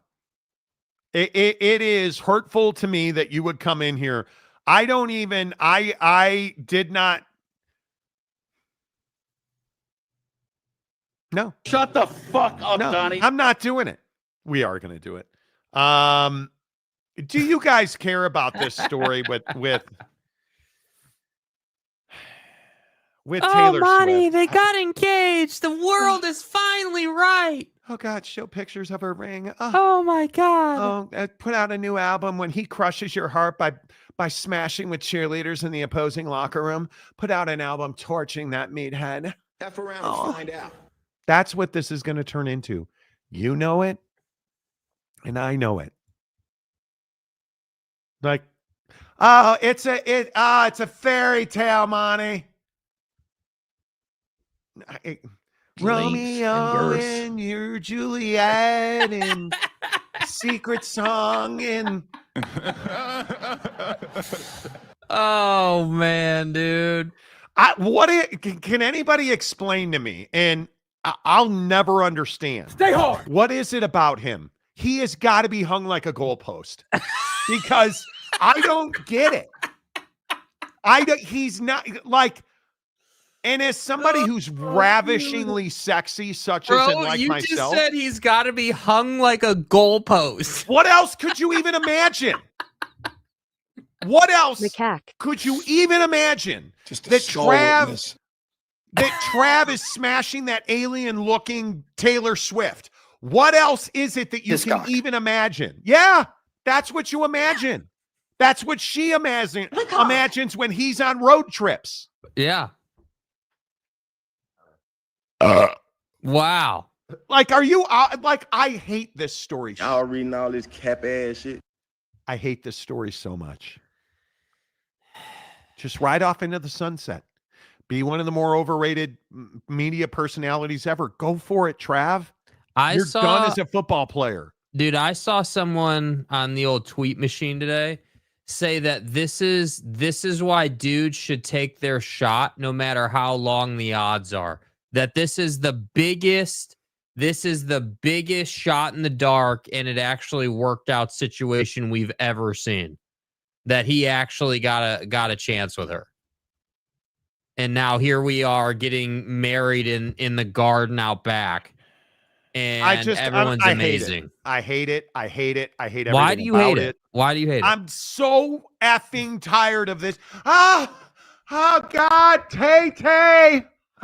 Oh, you were saving yourself for me. Come on, man. I'm up for parole in like 2 months, woman. Daddy. Right? Like, it's like she's not even hot. Oh my God, she weighs 37 pounds.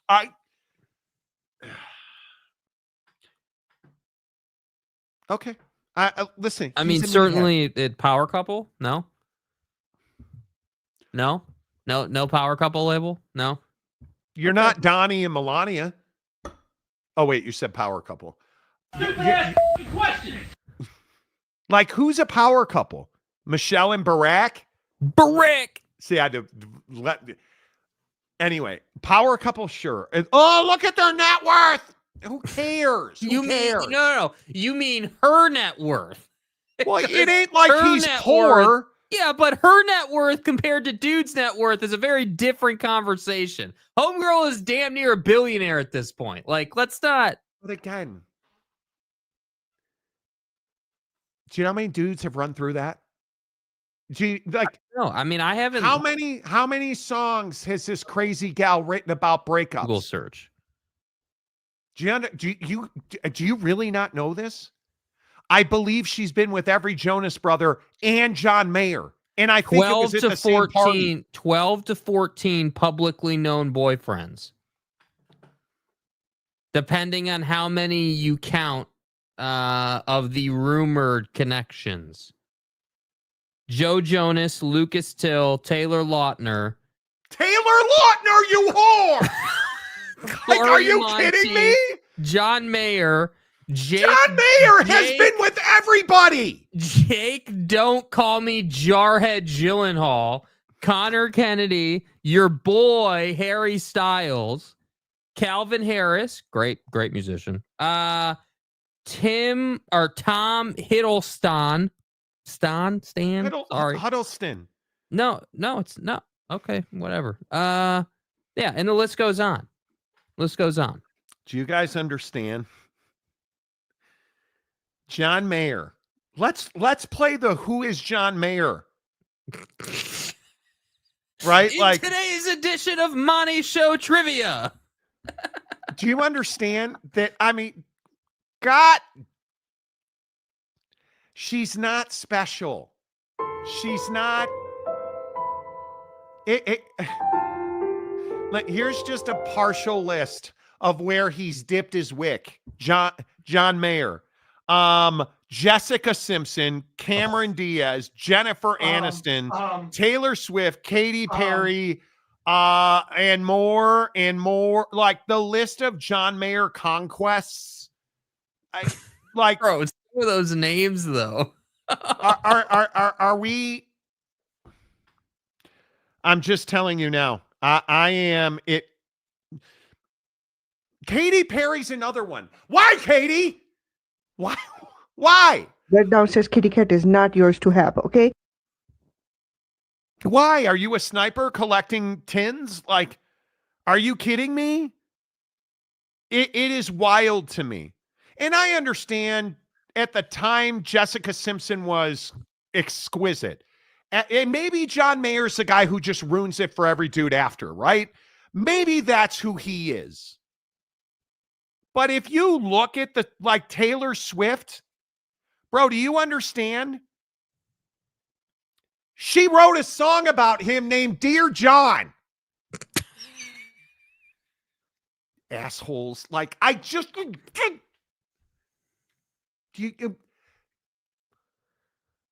Dear John. Hey, Johnny boy. It drives me crazy. Dear Monty. It drives me crazy that you just run through dudes like, ain't no thing, man. You know, Jennifer Love Hewitt and John Mayer, yes or no? Of course, smashed. I'm going to say this again. John Mayer and allegedly Kim Kardashian, who hasn't? Okay, see that now you're dipping into some rough water there. Dude. Right, but I'm serious. It is wild to me that we look at this gal, Taylor Swift, like, oh, God. Oh, it's a love story. He was Romeo and you were Juliet. Oh, yeah. She wrote that song long before she ever met Trav. And who knew it was going to be about the love of her life? No. They're going to be together forever until they get divorced in 3 years. And then the next one will be a love story. I sifted through all that. Girl churns out dudes like a sausage press. Whatever. Okay. Okay.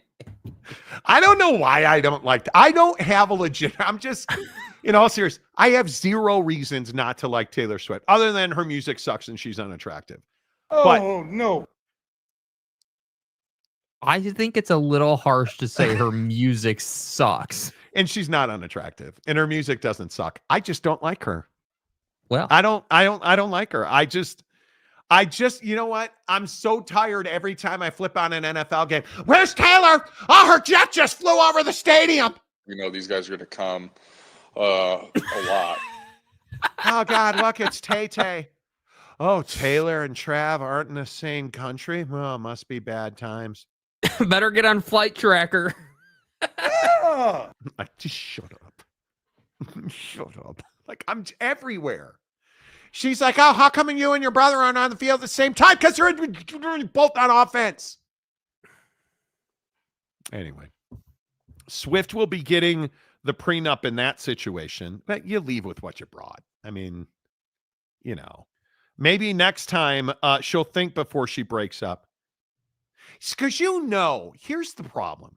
Here's the deal. When you've been in as many entanglements as she's been in, you know she's pining for one of those two. Oh, Trav, I mean Taylor Lautner, I mean Trav. Oh, John Mayer, yeah, Trav. Like, you know she's not thinking about you, dude. You know it. And he's been pining after her for like 7 years. Mm-hmm. Like, who, you guys all saw that dream video that was going around today where he talks about, oh, Travis, who's your dream girl? Well, I don't know. And then one of his teammates like, oh, it's Taylor Swift. Oh, shut up. And then, like, they get this happily ever after bullshit in a flower garden. That's bullshit. AI. Jerk off. Like that. It's okay, just here's my question. Do we now get more Taylor appearances now that they're getting married? You don't really think for any reason there would be less? I mean, doesn't get any more red, white, and blue than that. You're not getting less. I can tell you that right now. Yeah, can we get a prize picks line on Taylor Swift appearances set at 10 for every Chiefs game? How about no? No. How about no? I don't want to see, and we're gonna. And you can just write it down. Yep. There's going to be like 37 Taylor Swift appearances on every NFL game. The wedding of a lifetime. Present. On NFL Network. A wedding special presented by Hallmark on NFL Network. Live on the ESPN direct-to-consumer app. And Disney Plus. From Disneyland in Paris. A Football Life with Taylor Swift. Here, Taylor Swift pictured pinching Bill Belichick's nipples. Right? You just know, that there's going to, like, you know how it was like Kim K and Ray J and that tape came out? At what point do we get Taylor Swift sitting on Andy Reid's boiler? At what point do we get the tape of Taylor Swift perched on Andy Reid's gut, just chugging Schlitz? That's the sex tape I want to see. Mm-hmm. Actually, I don't want to. Anyway. Yeah, what channel is their wedding on? Is it Sunday Night Football? It's an NBC Sunday Night Football. Listen, Monty, it's on channel 15 after Mahomie, you know? Do they invite Patrick Mahomes' scumbag brother? Yeah. Avery Johnson's brother and father? Yeah, right? Facial recognition. Bobby Witt Jr.? Mm-hmm. Yeah. And the worst part about this, Trav's brother is actually cool. Like Jason Kelce, super cool. Like I'm down. I don't even hate that. But you ruined a really good podcast. I don't care about you getting ripped on your stupid music volume locker thing where all your records were stored. Like, I don't care. I don't want to hear it. Oh, I got the rights to my music back, Trav. Oh, come kick a field goal on me, buddy. Oh, run and go route. Oh, run and go route, Trav. Go deep. No, deeper. Go deeper, Trav. Tay, you got your music back. How'd you guys celebrate?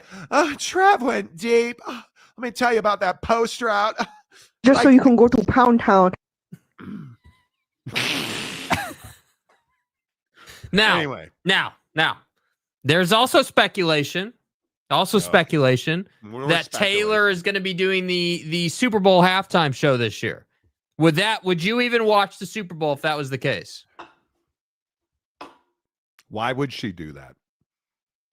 It's allegedly, I can't remember the connection, but allegedly there is a tour stop on her tour that she released, the tour schedule she released, that lines up with the Super Bowl location. Trav goes along like her face. Damn. Thank you. Hell no.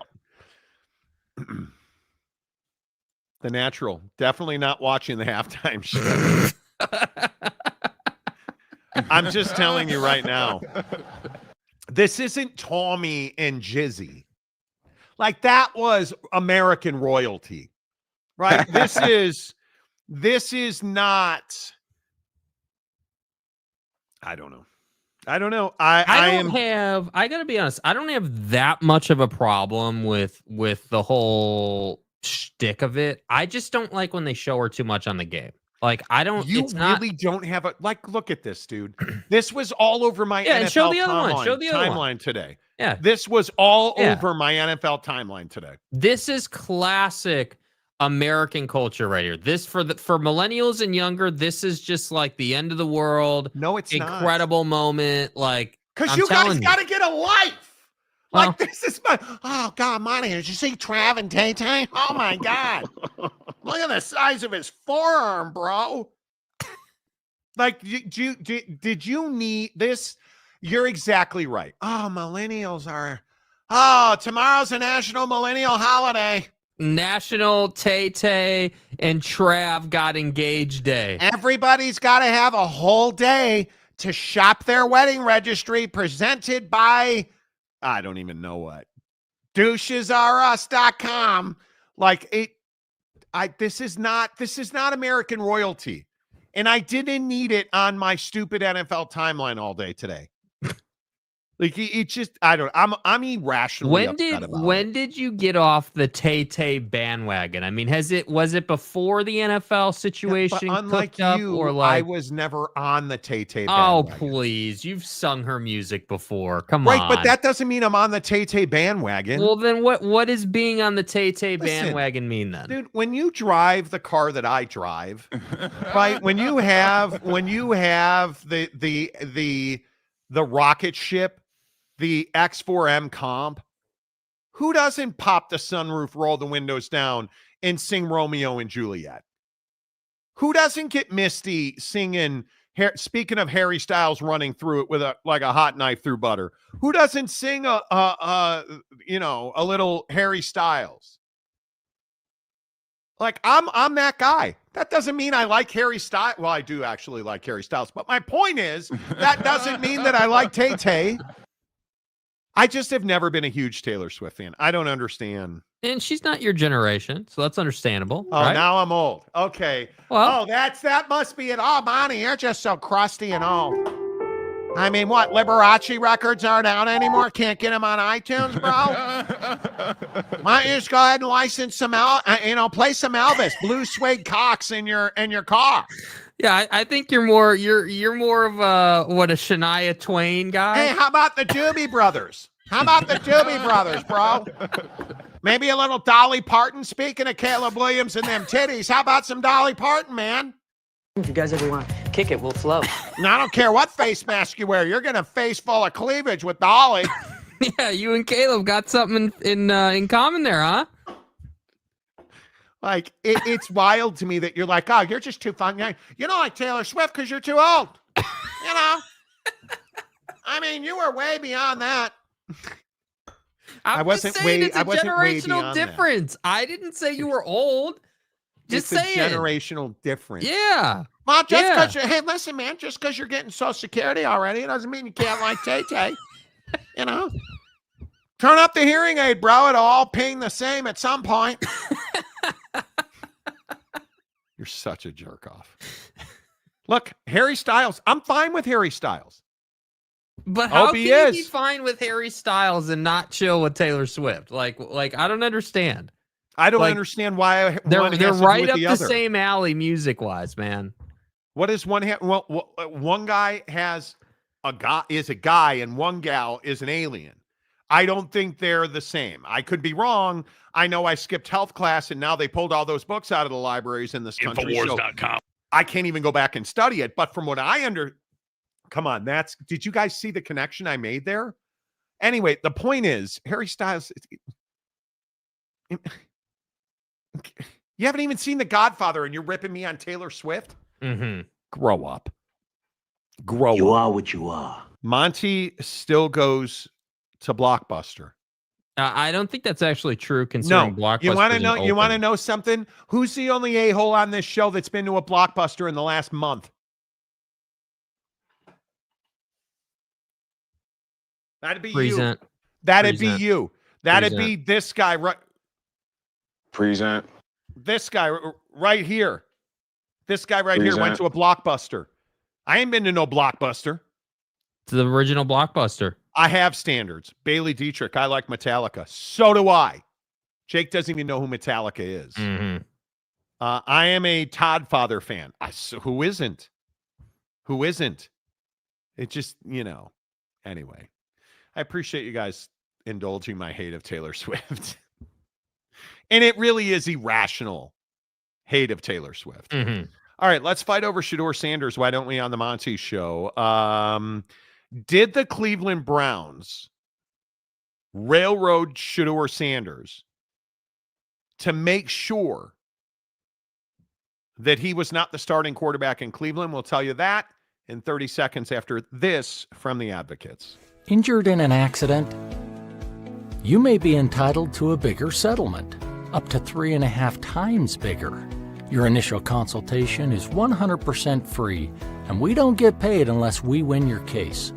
No matter the accident, we are here to help.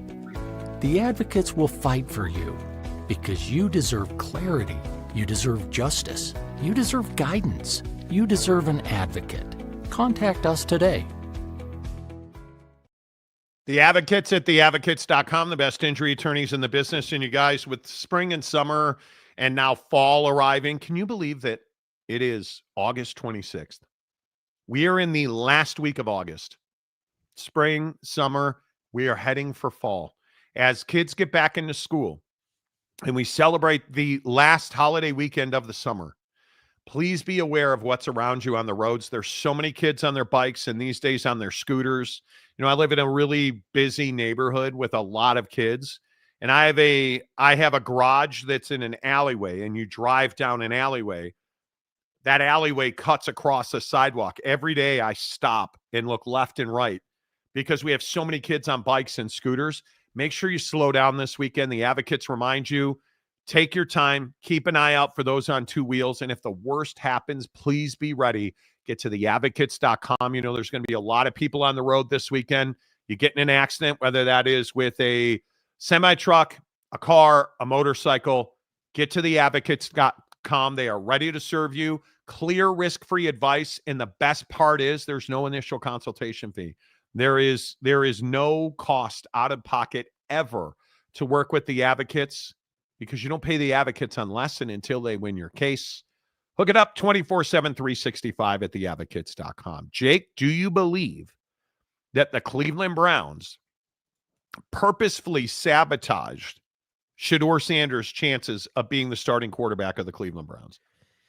I mean, I'm kind of on the fence with this one. You know, I sit here and I say that, you know, they don't really have a reason as an organization to want to do that, right? Like, obviously it doesn't make sense for them to want to sabotage the guy that they just drafted. And my feeling is that this is a thing where you've got leadership in the organization on different pages with Shedeur. And I think Stefanski is not a huge Shedeur guy. I think Andrew Berry is a big Shedeur guy. And I think Jimmy is kind of indifferent on it. And ultimately, you know, I sit here and I say, you know, you can't have it both ways with Shedeur. You can't say that this guy sucks and, you know, he's a 5th round pick and he's 4th on the depth chart or whatever at one point, and then say that they care so much about it that they're going to sabotage him. That doesn't really work narrative wise. You can't have that both ways. And I do think that you know, Dylan Gabriel is the guy that they feel like is better and played better and yada yada yada. But the reality of the situation is that the Cleveland Browns have been awful at diagnosing and identifying, you know, both good quarterback talent, but also solutions to push their team forward, which is why I think you wind up having controversy after controversy in this organization. And I have to say, I agree with the sentiment that Shedeur Sanders was never a 5th round pick talent. He's always been, to me, at the lowest, a 2nd to 3rd round talent at the lowest. And I think the fact that he fell to the 5th round is more of an indictment on the NFL rather than an indictment on Shedeur. The problem is you did fall to the 5th round. The problem is it's not uncommon for 5th round picks to play with the 2s and 3s and to not have those advantages of playing with the 1s and the 2s.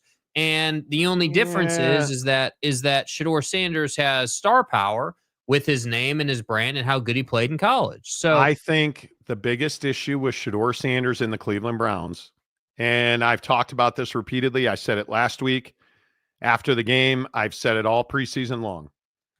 They were never going to give him an opportunity to succeed because the owner and the coach didn't want him.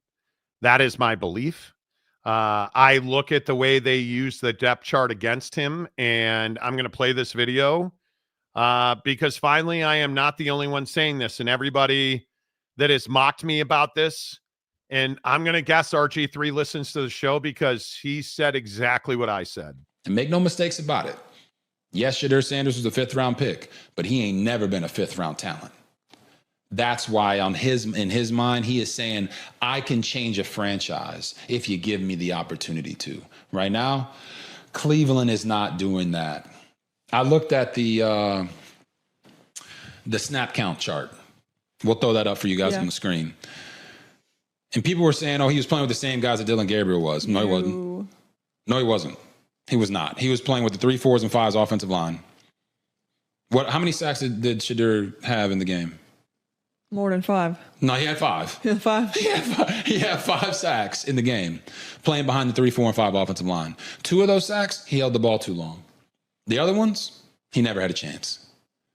Wide receivers, did he play with the same wide receivers that Dylan Gabriel did? No. No, he didn't. When Shedeur Sanders was put out there with the proper talent around him, he excelled. And I just will continue to say that. I've said that all preseason. I continue to believe that they don't want him to succeed because it's controversial in Cleveland if he succeeds. The owner and the GM did not want him, or the owner and the head coach didn't want him. The GM did. I think you are looking at a situation where when he played with the best talent that was available to him, which was a lot of 2s, he dominated. You put him with 3, 4s, and 5s, especially 4s and 5s on that offensive line. And I would go a little further than RG3 went there, which is to say, I think of the 5 sacks, 2 of them were absolutely his fault. The other 3, I don't think he even had any chance of saving those plays. Now, I don't think he had any chance of saving those plays. And you look at Dylan Gabriel's playing with 1s and 2s. Dylan Gabriel did not play, and I said this earlier, he did not play a single snap with a 3 on the field. Let that sink in. They never gave Shedeur Sanders a chance to compete equally because they cannot have him win the job. And I think if he'd had, I think they were genuinely surprised when he played as well as he did in that previous game. And I think they were genuinely unsure how to handle it, which is why he came up with an oblique injury. Mm-hmm. And then what happened that week? Oh, Dylan Gabriel. Wow. And then Dylan Gabriel gets the reps with the best talent available in that game. And Shedeur's playing the second half with just subpar talent. This is not rocket science. And if you'd allowed him to play with that talent again, there's no way you could even make the argument for Dylan Gabriel to be number 2. There's just no way to make that argument based on on-field performance. But I understand that there are the Deion haters, but it is finally nice to turn on the Ross Tuckers of the world, the Dan Orlovskis of the world, the Chase Daniels of the world, the RG3s of the world, guys who understand the game of football, and hearing them back up my take that he was never given an opportunity to succeed in that offense this preseason after that first appearance because he was too good. I think it just makes all the sense in the world. Yeah, and here's what I have trouble with is you're telling me that on draft night, Andrew Berry's got more power than Jimmy. You're telling me that Jimmy's just sitting there, doesn't want Shedeur, and just lets Andrew draft him anyway. Most owners are not actively involved after the 3rd round. Okay, but let's look at Shedeur's situation, though. If we are to believe what happened with Shedeur on draft night, which, again, not proven, speculation, grain of salt, take it for what it's worth, right? Yep. But at a minimum, this sentiment of, hey, don't draft this guy, don't want to deal with the trouble, whatever, right? He slides and slides and slides. So we're to believe that they've had multiple days, multiple chances to draft him, have chosen not to draft him, then doubled down on that and drafted Gabriel instead of him, and then still drafted him at the end of the draft? Yeah, because there was a huge there. And it depends on who you believe. It depends on whose side of the line you come down on. But I think overwhelmingly, if you listen to the media that covers the Mary Kay Cabotts of the world, the professional journalists that cover the Cleveland Browns, there is a belief that there was significant conflict in that organization and that Barry wanted Shedeur in the first round. And they just vetoed that. Stefanski wanted nothing to do with Shedeur. And I understand it from the interview perspective and whatnot, but you drafted a quarterback who is very undersized. And I think it's going to be really tough for Dylan Gabriel to compete physically in this league. Yeah. and you have a guy in Shedeur right behind him. Are you telling me the Raiders, because there are people in this league who believe the Raiders asked about Shedeur Sanders' availability in trade? The Cleveland Browns cannot trade Shedeur Sanders. You already pissed off your fans with the stadium situation, and I think that's playing a huge role in this. You cannot have the fan base turn on this organization twice in the span of 3 months. Listen, I don't disagree with any of that, and I agree. Like, we agree on who Shedeur is as a football player. I think he's really talented. I think if you gave him a legitimate opportunity, he would repay that favor at a really high level. And I think he showed us small windows of that. The thing that I really struggle with in this situation is, number one, let's say that you're right, and Andrew Berry just did whatever the hell he wanted to do at the end of the draft there and picked him up, even though Stefanski didn't want him, even though Jimmy didn't want him. Number one, you're a trash organization right there. If that's really how this went down. Well, we know that but I'm just saying, they traded for Deshaun Watson and gave him a fully guaranteed contract. But I agree with that. But what my point is, what I'm getting to is that if you draft a guy like Shedeur, who's got the name behind him, the questions behind him, warranted or unwarranted, the questions are still there. You drafted that guy, even though you knew your head coach and your owner weren't on board. And now there's this whole conversation that your head coach is sabotaging him by not playing him with the ones and the twos at least once or twice, just to see. Like, this is why I say, like, this is not a Shedeur conversation. This is a media image of Shedeur and Cleveland Browns are an awful organization conversation. And you can sit here and say that, you know, all the Shedeur haters and all these people saying this kid sucks. He doesn't suck. He's shown you he doesn't suck. He's shown you he knows how to prepare. He's shown you that he can play. But if I'm the Browns, why even, if you're Andrew Berry, why get involved in this if you know the rest of your front office team and the owner are not on board? That's what I don't understand. When Andrew Berry gets fired after this season, you'll understand it, because I think that Andrew Berry saw the quarterback that he wanted and he was not allowed to draft him. And this is the second time he's gotten screwed out of the quarterback conversation, because most people believe Andrew Berry did not want Deshaun Watson. And the owner wanted Deshaun Watson, which is why he went and traded for him. Like, it's just a really difficult situation, because you have an owner who is far too involved in the football team, and it never works well at all. Yeah. Joey Harper, Shedeur had a better O-line his first year at Colorado than he did at Cleveland. The offense, like, if you guys go back and rewatch the tape on Shedeur in that last game, the offensive line is, I mean, you can see he's looking at nothing but the offensive line, because he absolutely took a beating in that game. And I'm amazed by it. I'm absolutely amazed by it. Gabriel had the same offense. How is that even remotely relevant? Are you out of your mind? So again, I'm just not paying. Why are we putting energy into this comment? So you really think that the offensive system is what matters, not the talent that you're running that system with? You're just being a troll because you hate Shedeur. I mean, I think that's as clear as day. Like, yeah. Bailey Dietrich, the Browns front office is one of the worst in all of professional sports, and it's because the owner does not let them do their job. You got to let them do their job. If you believe Eric Dickerson, then Cleveland is sending a message courtesy of the NFL. Maybe they are. Maybe they are.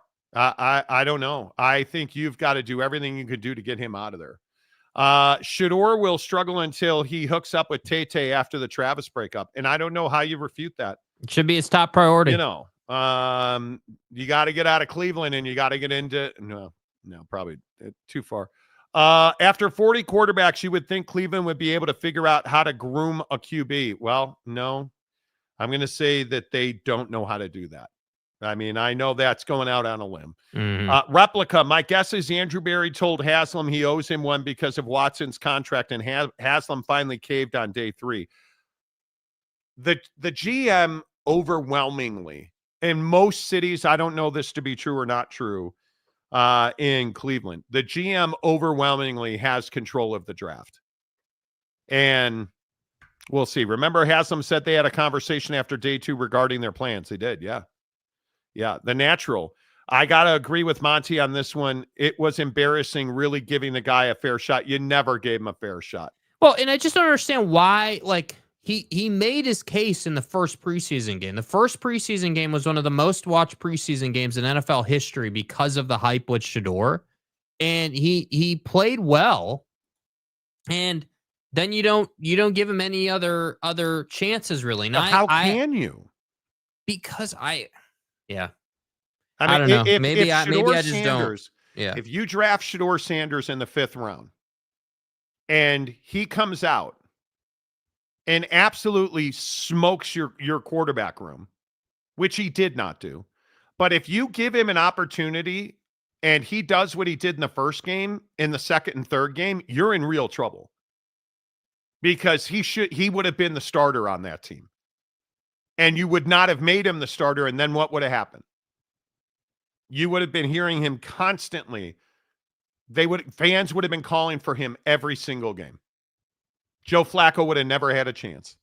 And you just can't. How bad of a look is it for the NFL if Shedeur comes out and wins the starting job on the team that drafted him in the 5th round after he was projected to be a first-round pick?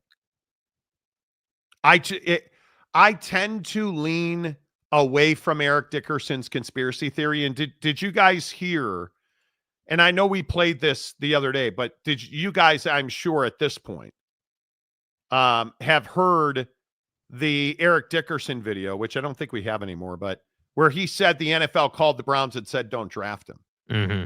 And you listen to RG3, but then listen to Kevin Stefanski talking about Shedeur.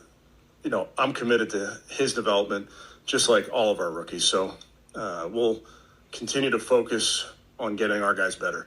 And that's what we'll stay committed to, and that's what's important to me. No individual accolades, no... Thanks for the word salad, Kev. Like, no complimenting, no... They absolutely went out of their way to make sure that he was a project.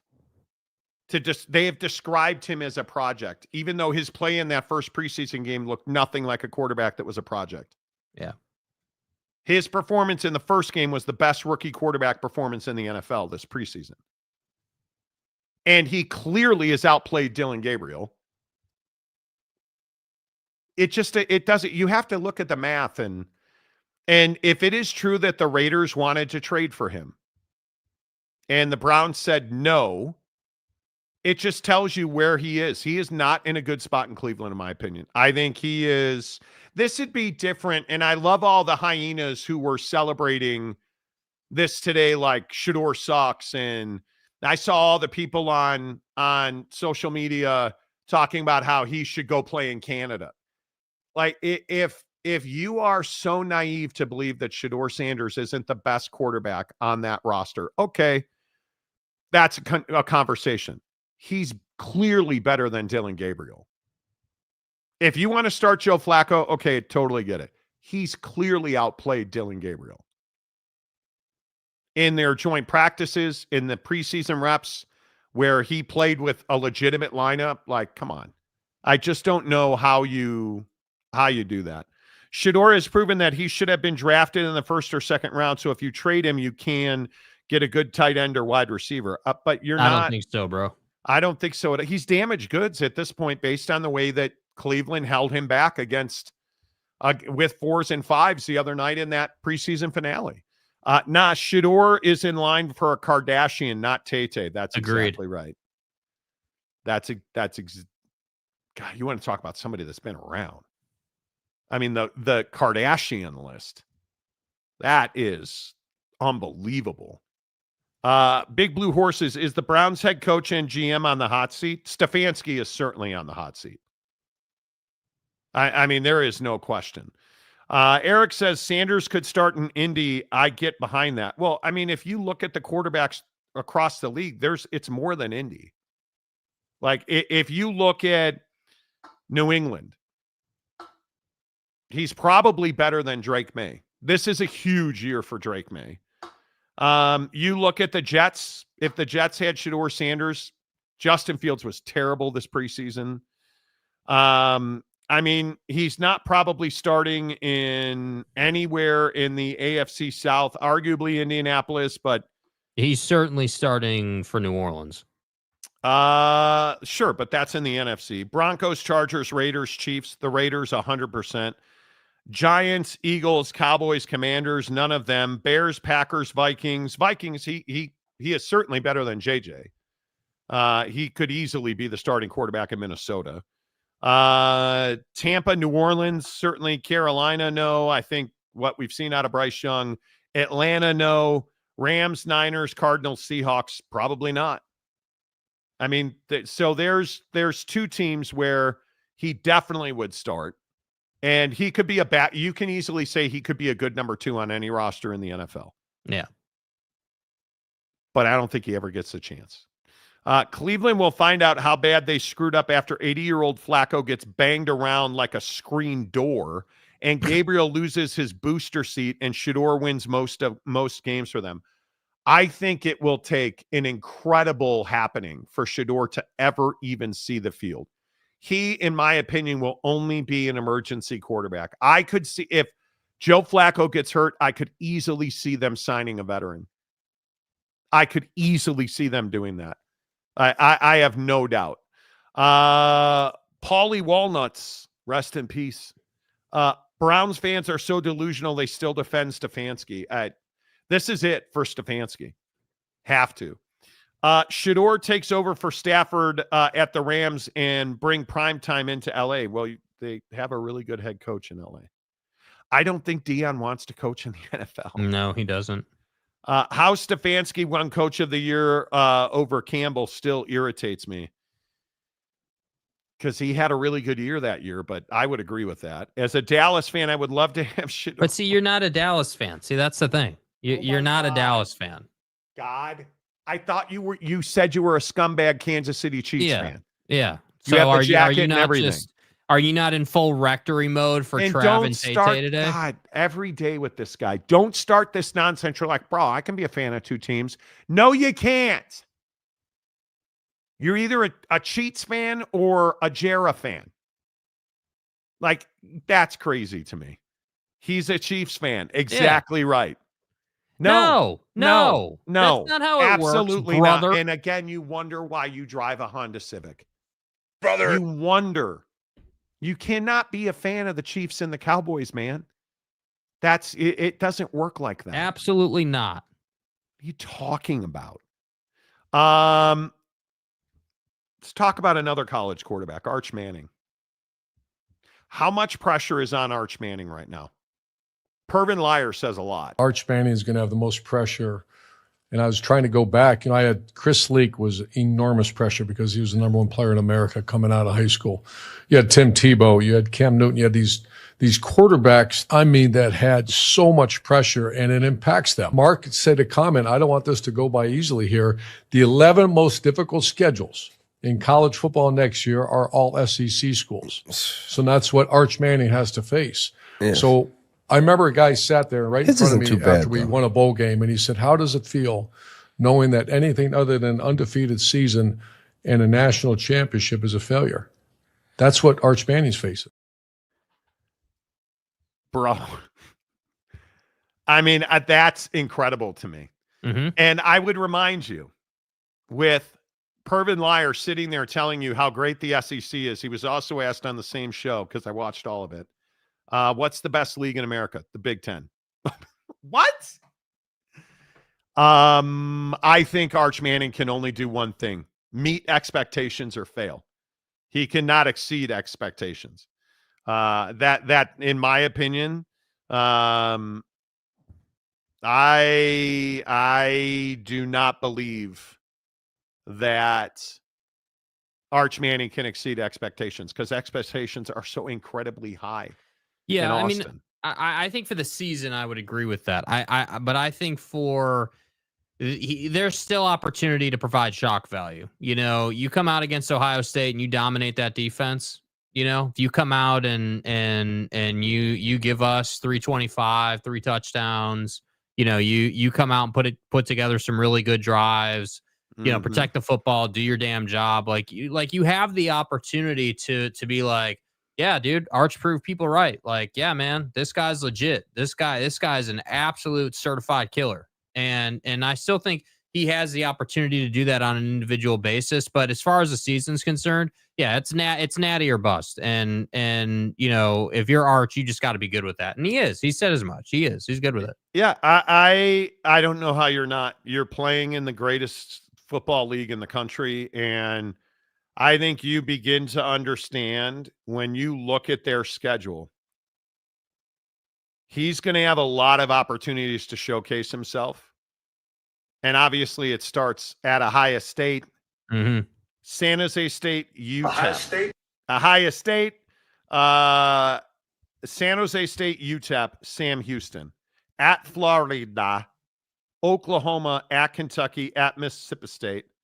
Vandy, at Georgia, Arkansas, at Texas A&M. I got to tell you, I don't feel like that's just some impossible schedule. Oh yeah, you got some games, but look at their road game, bro. Their road games are Ohio State, Florida, Kentucky, Mississippi State, Georgia. Their home games, they're obviously San Jose State and UTEP. Come on. Sam Houston. Their home games are Oklahoma, and obviously Red River Shootout, like, okay. Vandy, Arkansas, and Texas A&M. That's not a killer schedule.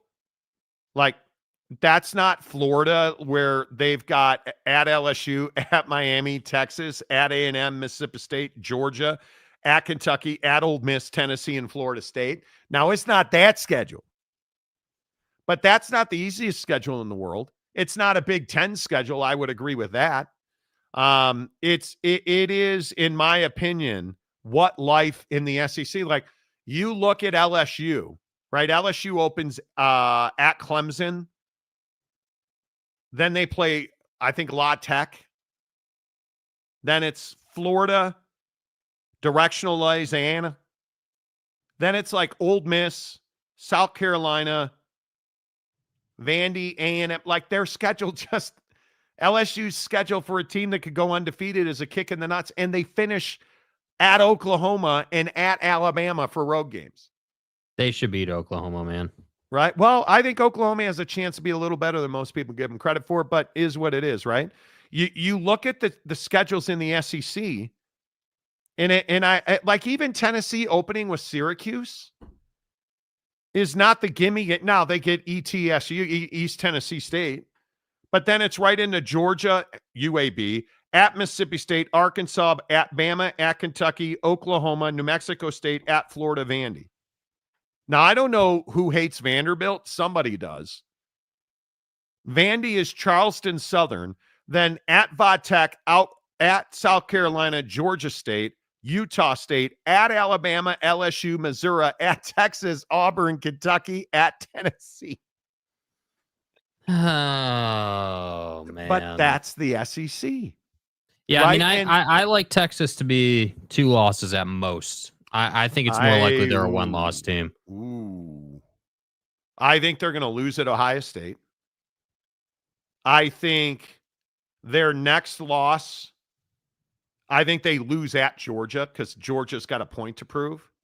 I think the SEC championship game comes down to who wins with A&M and Texas, the last game of the year. What is that? Is that Thanksgiving weekend, the 28th of November?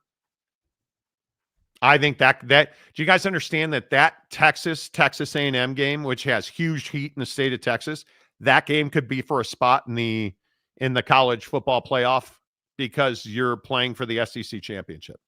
Yeah, see, I think they're going to beat Georgia because Georgia doesn't have a great quarterback. Gunnar Stockton's got a lot to prove, and I just don't think that that Georgia will be able to keep up offensively.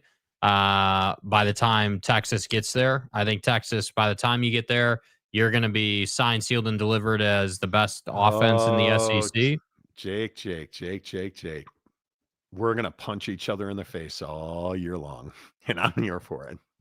Because I think Georgia, do you understand that Noah Thomas makes Georgia so significantly better offensively.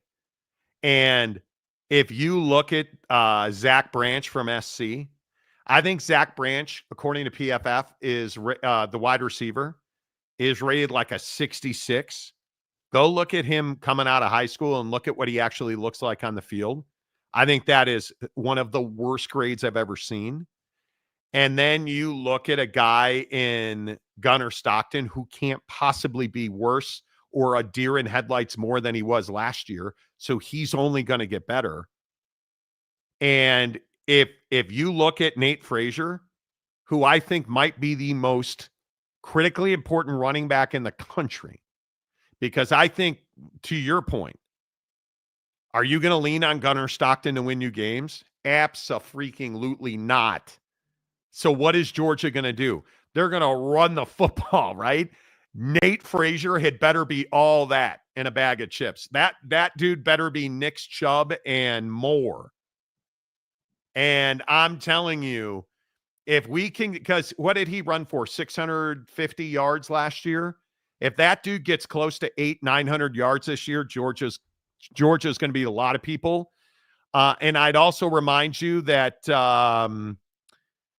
KJ Bolden, if there's a dude that's built to replace Malachi Starks, it's KJ Bolden. That defense isn't going anywhere. And I think it will keep Georgia in games and in the college football playoff picture all season long.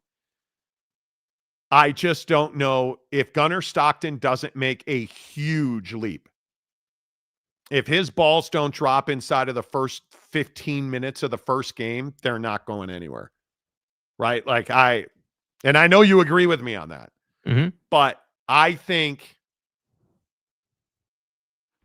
Georgia's going to be better than a lot of people. And I think Gunnar Stockton had better be a significantly better quarterback.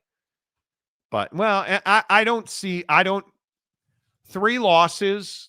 What would, if we're being honest and look at Texas objectively, what are the 3 losses? Ohio State, they're better than Oklahoma. Texas is just simply so much better than Oklahoma. I can't see him losing in Starkville. I don't know how that happens. Are you telling me that Texas is going to go to the Swamp to finish out? They're going to lose at the Swamp. When isn't that game the first weekend of October? You're telling me coming off of a bye, Texas is going to the Swamp and they're losing? No. I don't see a loss there.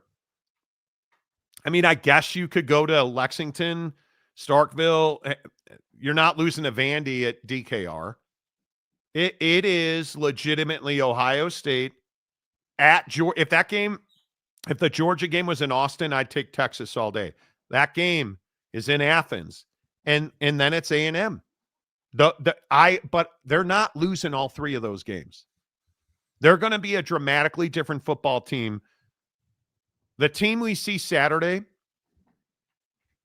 in my opinion, I think it will be a dramatically different team when we get to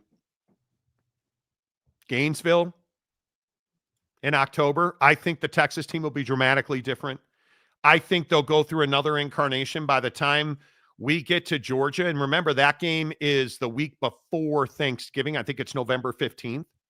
They'll be a completely different team at that point. I think Texas, because Arch is learning so much on the fly, there's not a chance in the world they lose 4 games. Their defense is just going to stomp on your balls every single snap. Yeah, that's why I have them as a 1-loss team. And that 1 loss is going to come on Saturday. And then they're going to run the table. And they're going to beat teams that people don't think they will beat, like Georgia and like A&M. And then they'll go into the playoff. And it'll just be matchup dependent, obviously, at that point. Yeah, I think Arch is, if I look at Texas's offensive line, that's going to be a big question. I want to see Texas.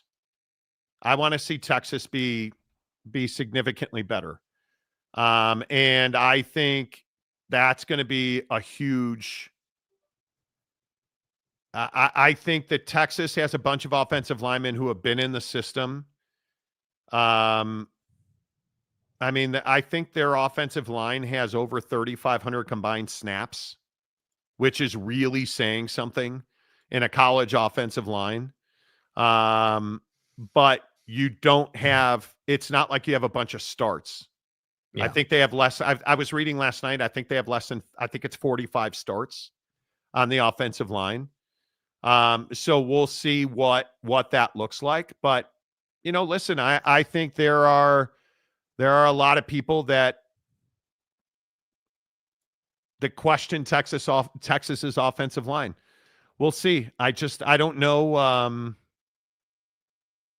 I don't know that they have a real weakness in the trenches. I really don't. I want to see Texas come out and be who we think they are for once in their goddamn lives. Just come out and be the best team in the country, because that's how good they are. But doesn't Texas always let us down? But for that targeting no call. Yeah, listen, I when I say I think they're going to be a one-loss team, I say that because I think that Arch will be able to bail them out of certain plays during games that Quinn Ewers just didn't have the ability or the talent to bail them out of. The sack against Ohio State to end the game where Quinn is running for his life, and just can't do it. Arch gets away in that situation. He's faster, better runner. I think that the other thing that, I think about this matchup on Saturday, our Arch has been sitting in this offense for 2 seasons now? Yeah. Just learning, watching film week in and week out, knows the playbook, at this point should be at a point with the playbook where he's able to dominate it. So his biggest concern is not going to be running the offense. His biggest concern is just going to be getting comfortable being the guy on the field. And I think personality wise, I just don't think he's going to have that much of an issue. So that's why I say, yes, is being a one-loss team in the SEC a tough task to get done? Yes, but we've seen it before. And if there's anything that I know, it's, you want to talk about having a point to prove? I think Sark's got a point to prove about beating some of these teams that they frankly haven't beaten yet. And being better as a coaching staff, because that's the other talking point on Texas is your play calling was trash in some of those college football playoff moments, and that needs to get better if you want to be a one-loss team. Well, I think this still goes to the offensive line. I think Kyle Flood's been there 5 years, and I think is probably one of the best offensive line coaches in the conference. Mm-hmm. And you look at, it's not accidental when you put 3 guys in the NFL in 1 year. And I think you haven't seen Texas when's the last time Texas had an offensive lineman in the NFL? Right? Like, that's not an accident. And you look at the depth chart, and I just think it is. I think it's really impressive, and I'm not as worried about the offensive line as some people are. I think the bigger question is going to be how quickly can Arch Manning start throwing under pressure in the SEC. Yes, and we're going to find out at the Shoe on Saturday. And again, I'm not that concerned about the offensive line. Replica also said Georgia is still toothless in the run game. I totally disagree. I think Nate Frazier is going to be amazing. He was already very good last year. He's only a sophomore, so he's only going to get bigger, stronger, and better every single year. And I think there is a real good chance. There is a real good chance that their run game is the strength of that team. And Gunnar Stockton, you can say what you want about that kid as a passer. Nobody questions his ability to run the football with grit. I'm not worried about their running game. Winner of Texas A&M also wins a trip to the Chicken Ranch or whatever they call it now. Well, you know. Randy Riding, I agree, Eric. I see Texas 9-3. What 3 games do they lose then? Yeah, what 3 games are they losing, bro? Because I can only imagine that you're if you think Texas is 9-3, and I'm not saying you're wrong. Wow, are you kidding me? Nope. Are you fucking kidding me right now? Okay, we're done talking football. Are you kidding me right now? Cracker Barrel is going to return to their old logo. This is unbelievable. Jake, how do you what are we doing? Here's their logos. And I'm not pretending these are. What is your honest opinion on these logos? I mean, I think the one on the right is trash. It's an awful logo. I mean, it's boring. It's unimaginative. It's lifeless. It's you know, I mean, it just is. It's painful. Like it's a terrible logo. And the one on the left is iconic. I mean, it's what we all know. It's, you know, but I don't even know. It is old. It is old, yes, but I don't believe just because it's old, it needs to be updated. It's iconic. You recognize it. You know it. That's like saying, you know, the UPS logo is old or something. I don't know, like whatever logo. Like, I just don't think it. Here's the problem, and I'm somebody that I work in marketing for a living. Neither one of these logos tells you what they do. And if you look at Cracker Barrel and Old Country Store, if a millennial looks at that, most millennials don't know what Cracker Barrel is. It is an aged out brand that needs a refresh. The problem is the refresh they rolled out sucks. Okay, I'm here for it. In no way, shape, or form is their new logo at all DEI, like you idiots that are like, oh, woke. How on earth is their logo woke? Does it suck? Yes. Is it boring? Yes. Does it describe anything about what they do? Absolutely not. But is this about race? Is this about DEI? Is this about Donald Trump? Or no, it's a shitty logo that some dude should be fired about. yes. But the logo on the left is also not great. It says nothing about what they do. That's the issue. It's bad marketing. Both of them. They're both of their logos are bad marketing. There's nothing about their branding that says this is who we are, this is what we do, this is why we do what we do. Right? Like FedEx is probably one of the most iconic logos. You know that arrow pointing forward, totally get it. Like you think about the best logos, right, in corporate America, none of them would include either one of these Cracker Barrel logos. Mm-hmm. But on what planet do you look at the new Cracker Barrel logo and go, oh, dude, woke ass crap? Like, what? Yeah, I mean, I just don't know. Like, I don't know where that came from. The whole woke thing, and I don't even know what woke means. I don't like, and I just don't care to get into that. To that whole thing. Like, if you're someone throwing the word woke around and you want to be in all that drama, knock yourself out. But I don't know. I guess I feel like logos.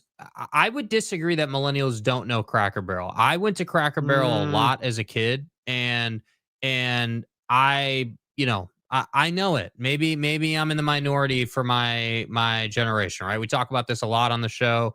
Yes, Gabe, that's probably fair. We prefer the term Caucasian barrel is amazing. Yeah, we don't like Cracker Barrel, bro. Feels a little too DEI. Yeah. Let's get Caucasian. Can we get white guy barrel in there, please? Too much to ask? I mean, I don't know. It's a minimalist take. Nothing. Okay. The crazy thing is, and I think I tweeted it. This politician the other day, I'll never be able to find it. This politician the other day, here it is right here. And I'll even include what I replied to him. It is wild to me. So you're telling me that this is not a DEI thing, right? That's what the argument is. You have one of the biggest Trump supporters and DEI haters in the world, and Byron Donald, saying, in college, I worked at Cracker Barrel in Tallahassee. I even gave my life to Christ in their parking lot. So again, I ask, Byron, was the lot lizard walking out of your vehicle where you were like, oh God, better find Christ? How do you give your life to Christ in a Cracker Barrel parking lot? Well, you just jump in the vat of gravy. You know, I mean, that's how you do it, I guess. Their logo was iconic and their unique restaurants were a fixture of American culture. What American culture are you talking about? Waffle House is more of an American iconic restaurant than flipping Cracker Barrel. And I understand that people think, oh, Cracker Barrel's food is decadent. Okay, I'll even give you that. I am telling you, more people know Waffle House than Cracker Barrel. And this whole nonsense and the public pressure being applied to Cracker Barrel about this logo is ridiculous to me. Yeah, I just think the biggest problem is that they're rolling this back for the wrong reasons, right? Like they're rolling it back not because they think the new logo sucks and is trash and is crappy. They're rolling it back because everyone had outrage over this whole woke thing. And I agree. Whoever's doing your marketing is terrible. Can't tell you the last time I saw a Cracker Barrel commercial. Can't tell you the last time I saw a Cracker Barrel on social media. Like, can't tell you the last time I saw anything on TikTok about Cracker Barrel up into this drama. And you know, I don't know, man. I think that the problem we run into is that you have a brand in Cracker Barrel that I think people know Cracker Barrel. You know what you're getting. It's reliable in that sense. The whole concept of, hey, we're going to have a store, if you will, a shop where you can get all these knickknacks and items, and that's what you do while you wait for your table for a half hour. That's a cool concept, and I think they were really great for that. But I'm just not here for, oh, well, we got to roll this back because it's woke and it's racist and no, the logo just sucks. It's terrible, and frankly, I don't know what you would do with a new Cracker Barrel logo, generally speaking, because I agree with you. It doesn't tell the story of what you do, but everybody knows that logo. You think Cracker Barrel, you know the logo. Why are you messing with the logo? Why? Roche, sign me up. I want to be baptized in gravy. In the name of the Father, the Son, and hot white, creamy white in stuff God's on your forehead. name, Oh, image, yeah. and likeness. Where's Tay-Tay when you need her? Yeah. Too much? Probably too much. Greg Hawkins. Cubs are in San Francisco tonight. No excuses. Throwback logos are definitely in right now. The ultra-modern logo design of simplicity is not in the cultural milieu right now. Okay, I would agree with that. What's the best business logo we've ever seen? Apple? Probably. You know, McDonald's, Golden Arches, Starbucks, Amazon, right? Coca-Cola, Amazon, which looks like a huge penis. FedEx has to be there. Nike has to be there. Cracker Barrel ain't even in a discussion, man. You don't even know. Like Walt Disney. I mean, you know what, that Target. Yep. Like, I am amazed. I'm amazed by it. Waffle House is gross. Waffle House is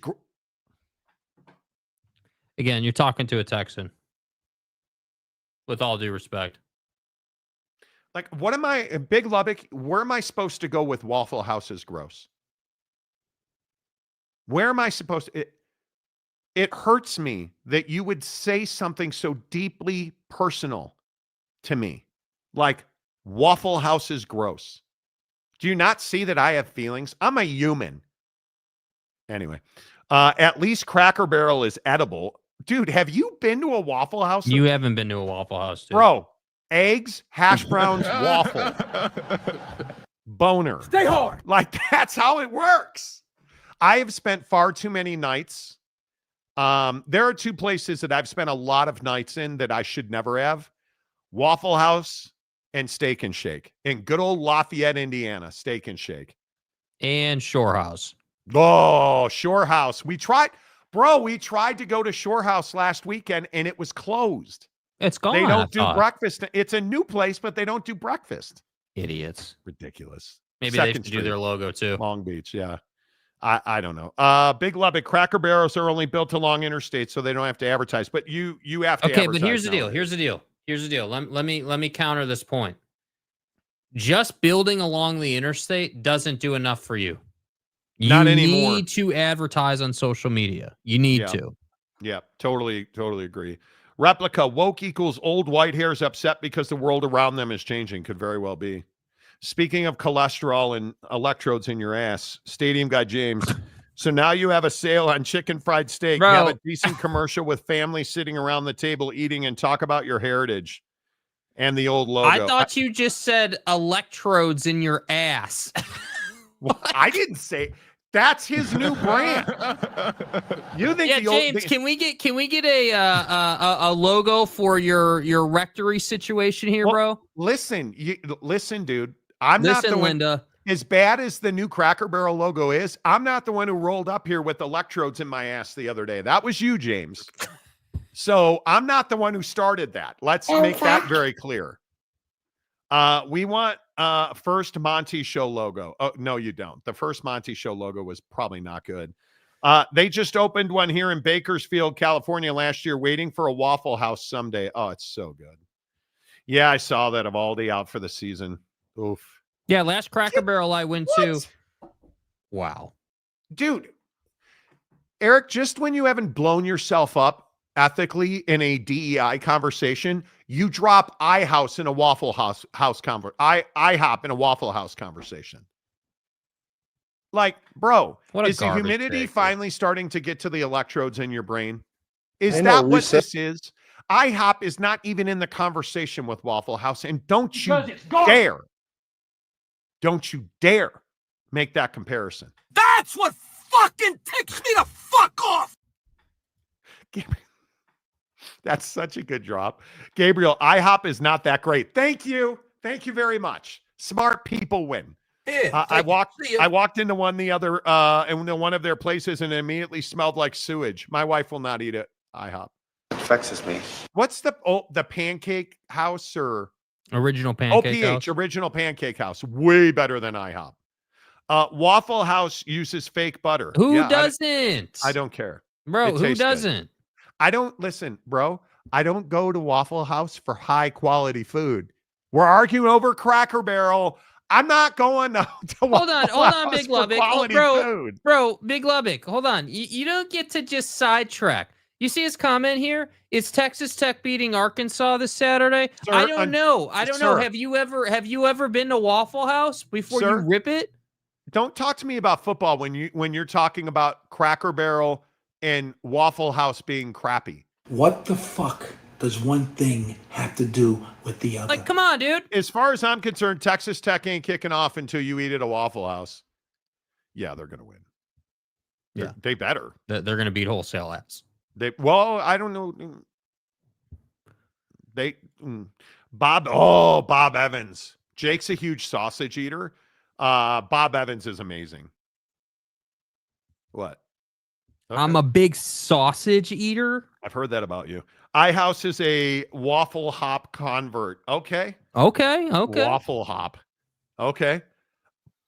Big Lubbock needs to be scattered, smothered, and covered. Right. You keep talking about Waffle House sucking, and there's little hope for your soul. Trump pissed me off with the 600K commies today. Off my game right now. Well,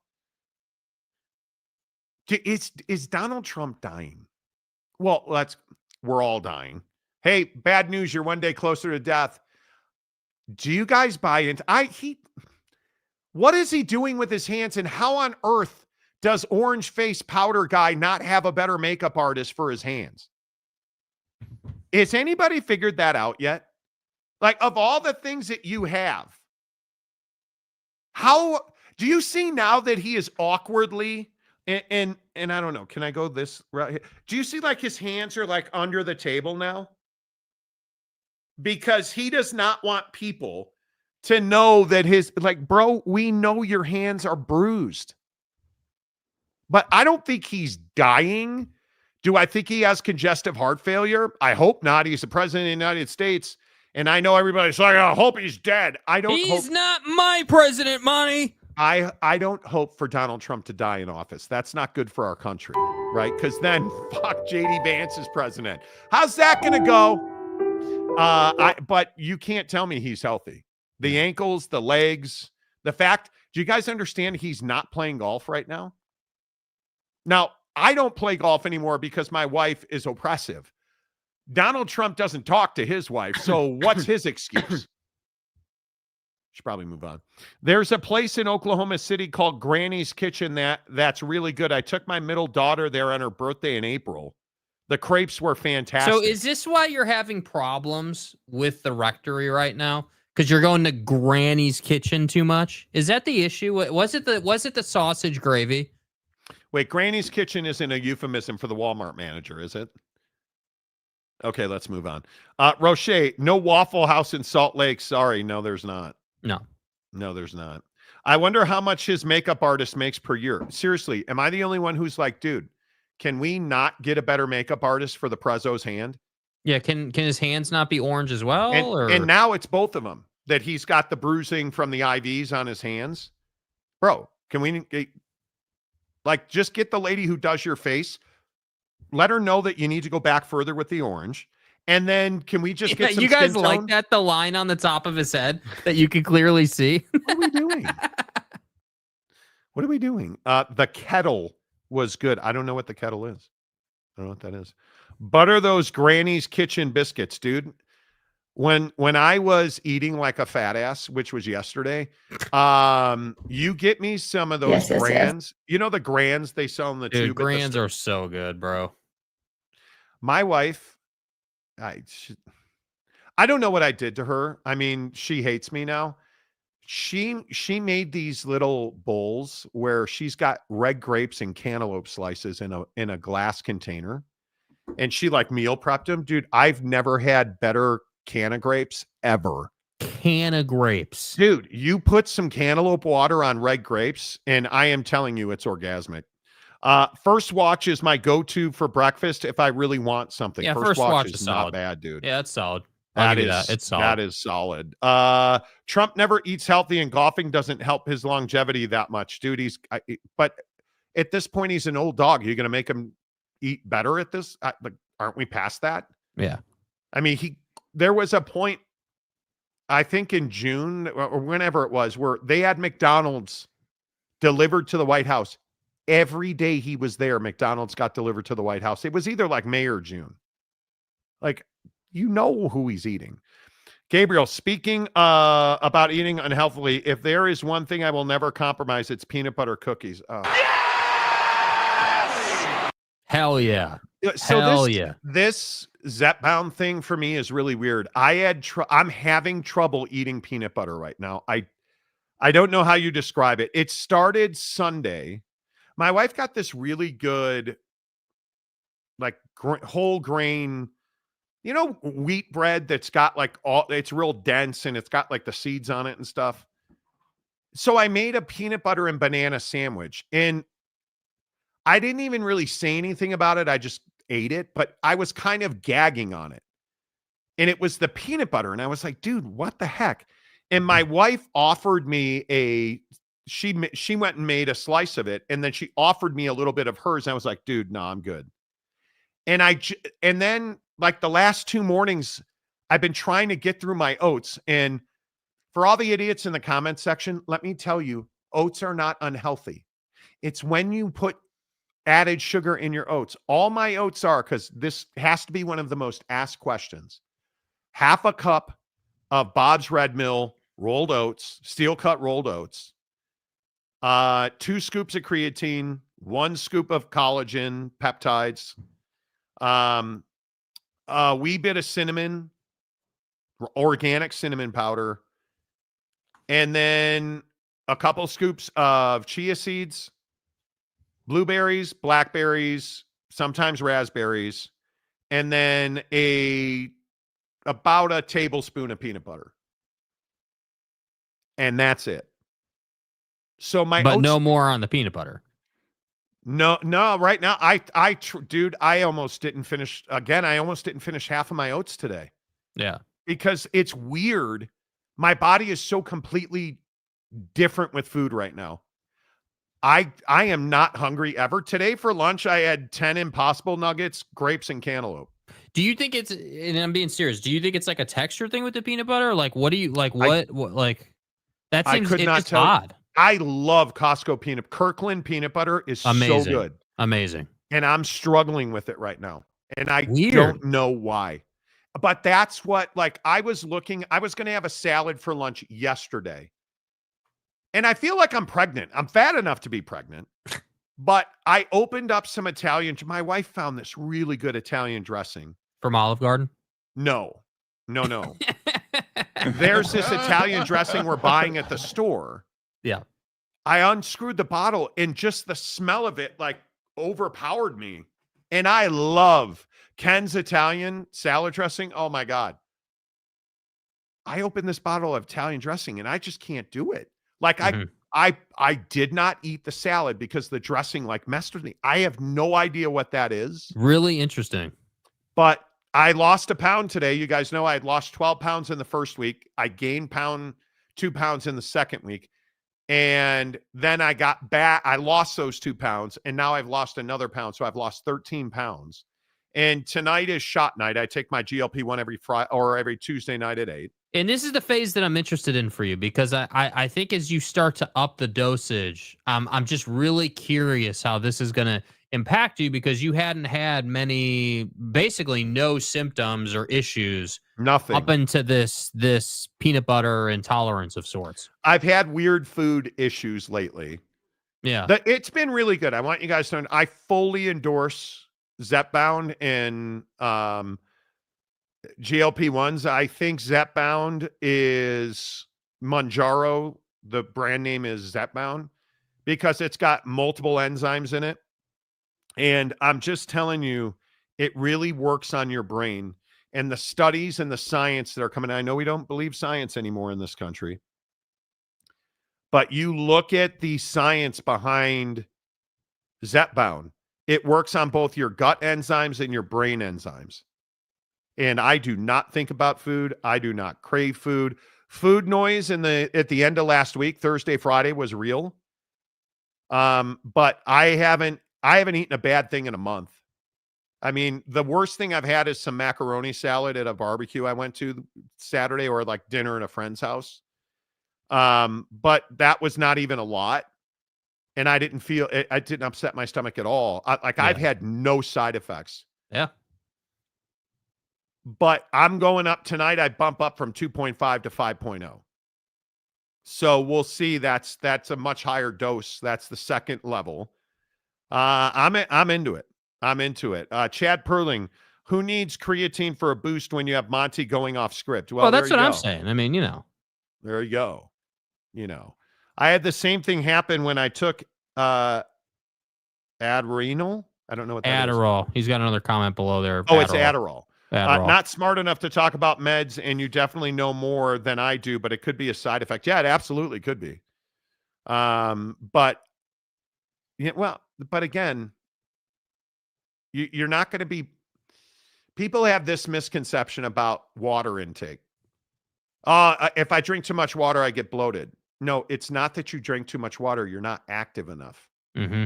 If you are taking in the proper amount of water, and everybody's different because of your body weight, body composition, call your doctor. If you drink, I try to drink 100 ounces of water. Usually it's only 80. And now I'm working out 4 or 5 days a week. But I am not bloated at all. And water should not bloat you. If you are bloating or retaining water, there's a separate issue. Not related to the water you're intaking. Zepbound and down 21 pounds in trucking. He's going to do things they can't be done. There you go. That's exactly right. Right. That's exactly right. But I'll let you guys know. I mean, I'll take the shot tonight, and then I probably won't notice anything until Thursday, Friday, Saturday is when it should be in full effect. Because with the 2.5, it's a starter dose to teach you how your body's going to react to it. And generally what happens is Thursday, Friday, Saturday, it's at full effect. And then Sunday, because it's only 2.5, it goes way down. Mm-hmm. And it'll be interesting to see This 5.0, the science says it doesn't, your body does not wane off of it as the week goes on. So you're more consistent and you should, by all accounts, lose more weight. Yeah. We'll see. We'll see. We'll see. I don't know. We'll see. All right, there you go. The Monty Show, as always, presented by The Advocates at theadvocates.com. Tomorrow we'll start getting into some game matchups. Now just 3 shows away, man. Let's go, baby. Cannot wait. Let's go. Cannot wait. Obviously, College Football Friday. Football Friday in general when the NFL starts, but we'll have full previews of all the biggest games on Friday. Thanks to our friends at The Advocates, theadvocates.com. Reminding you, this is the last holiday weekend of the summer. Be careful. Be mindful of all the kids. Be mindful of people on bicycles and motorcycles. And if the worst happens, get to theadvocates.com 24/7. 365 at theadvocates.com. Until tomorrow, say goodbye, Jake. Goodbye, Jake.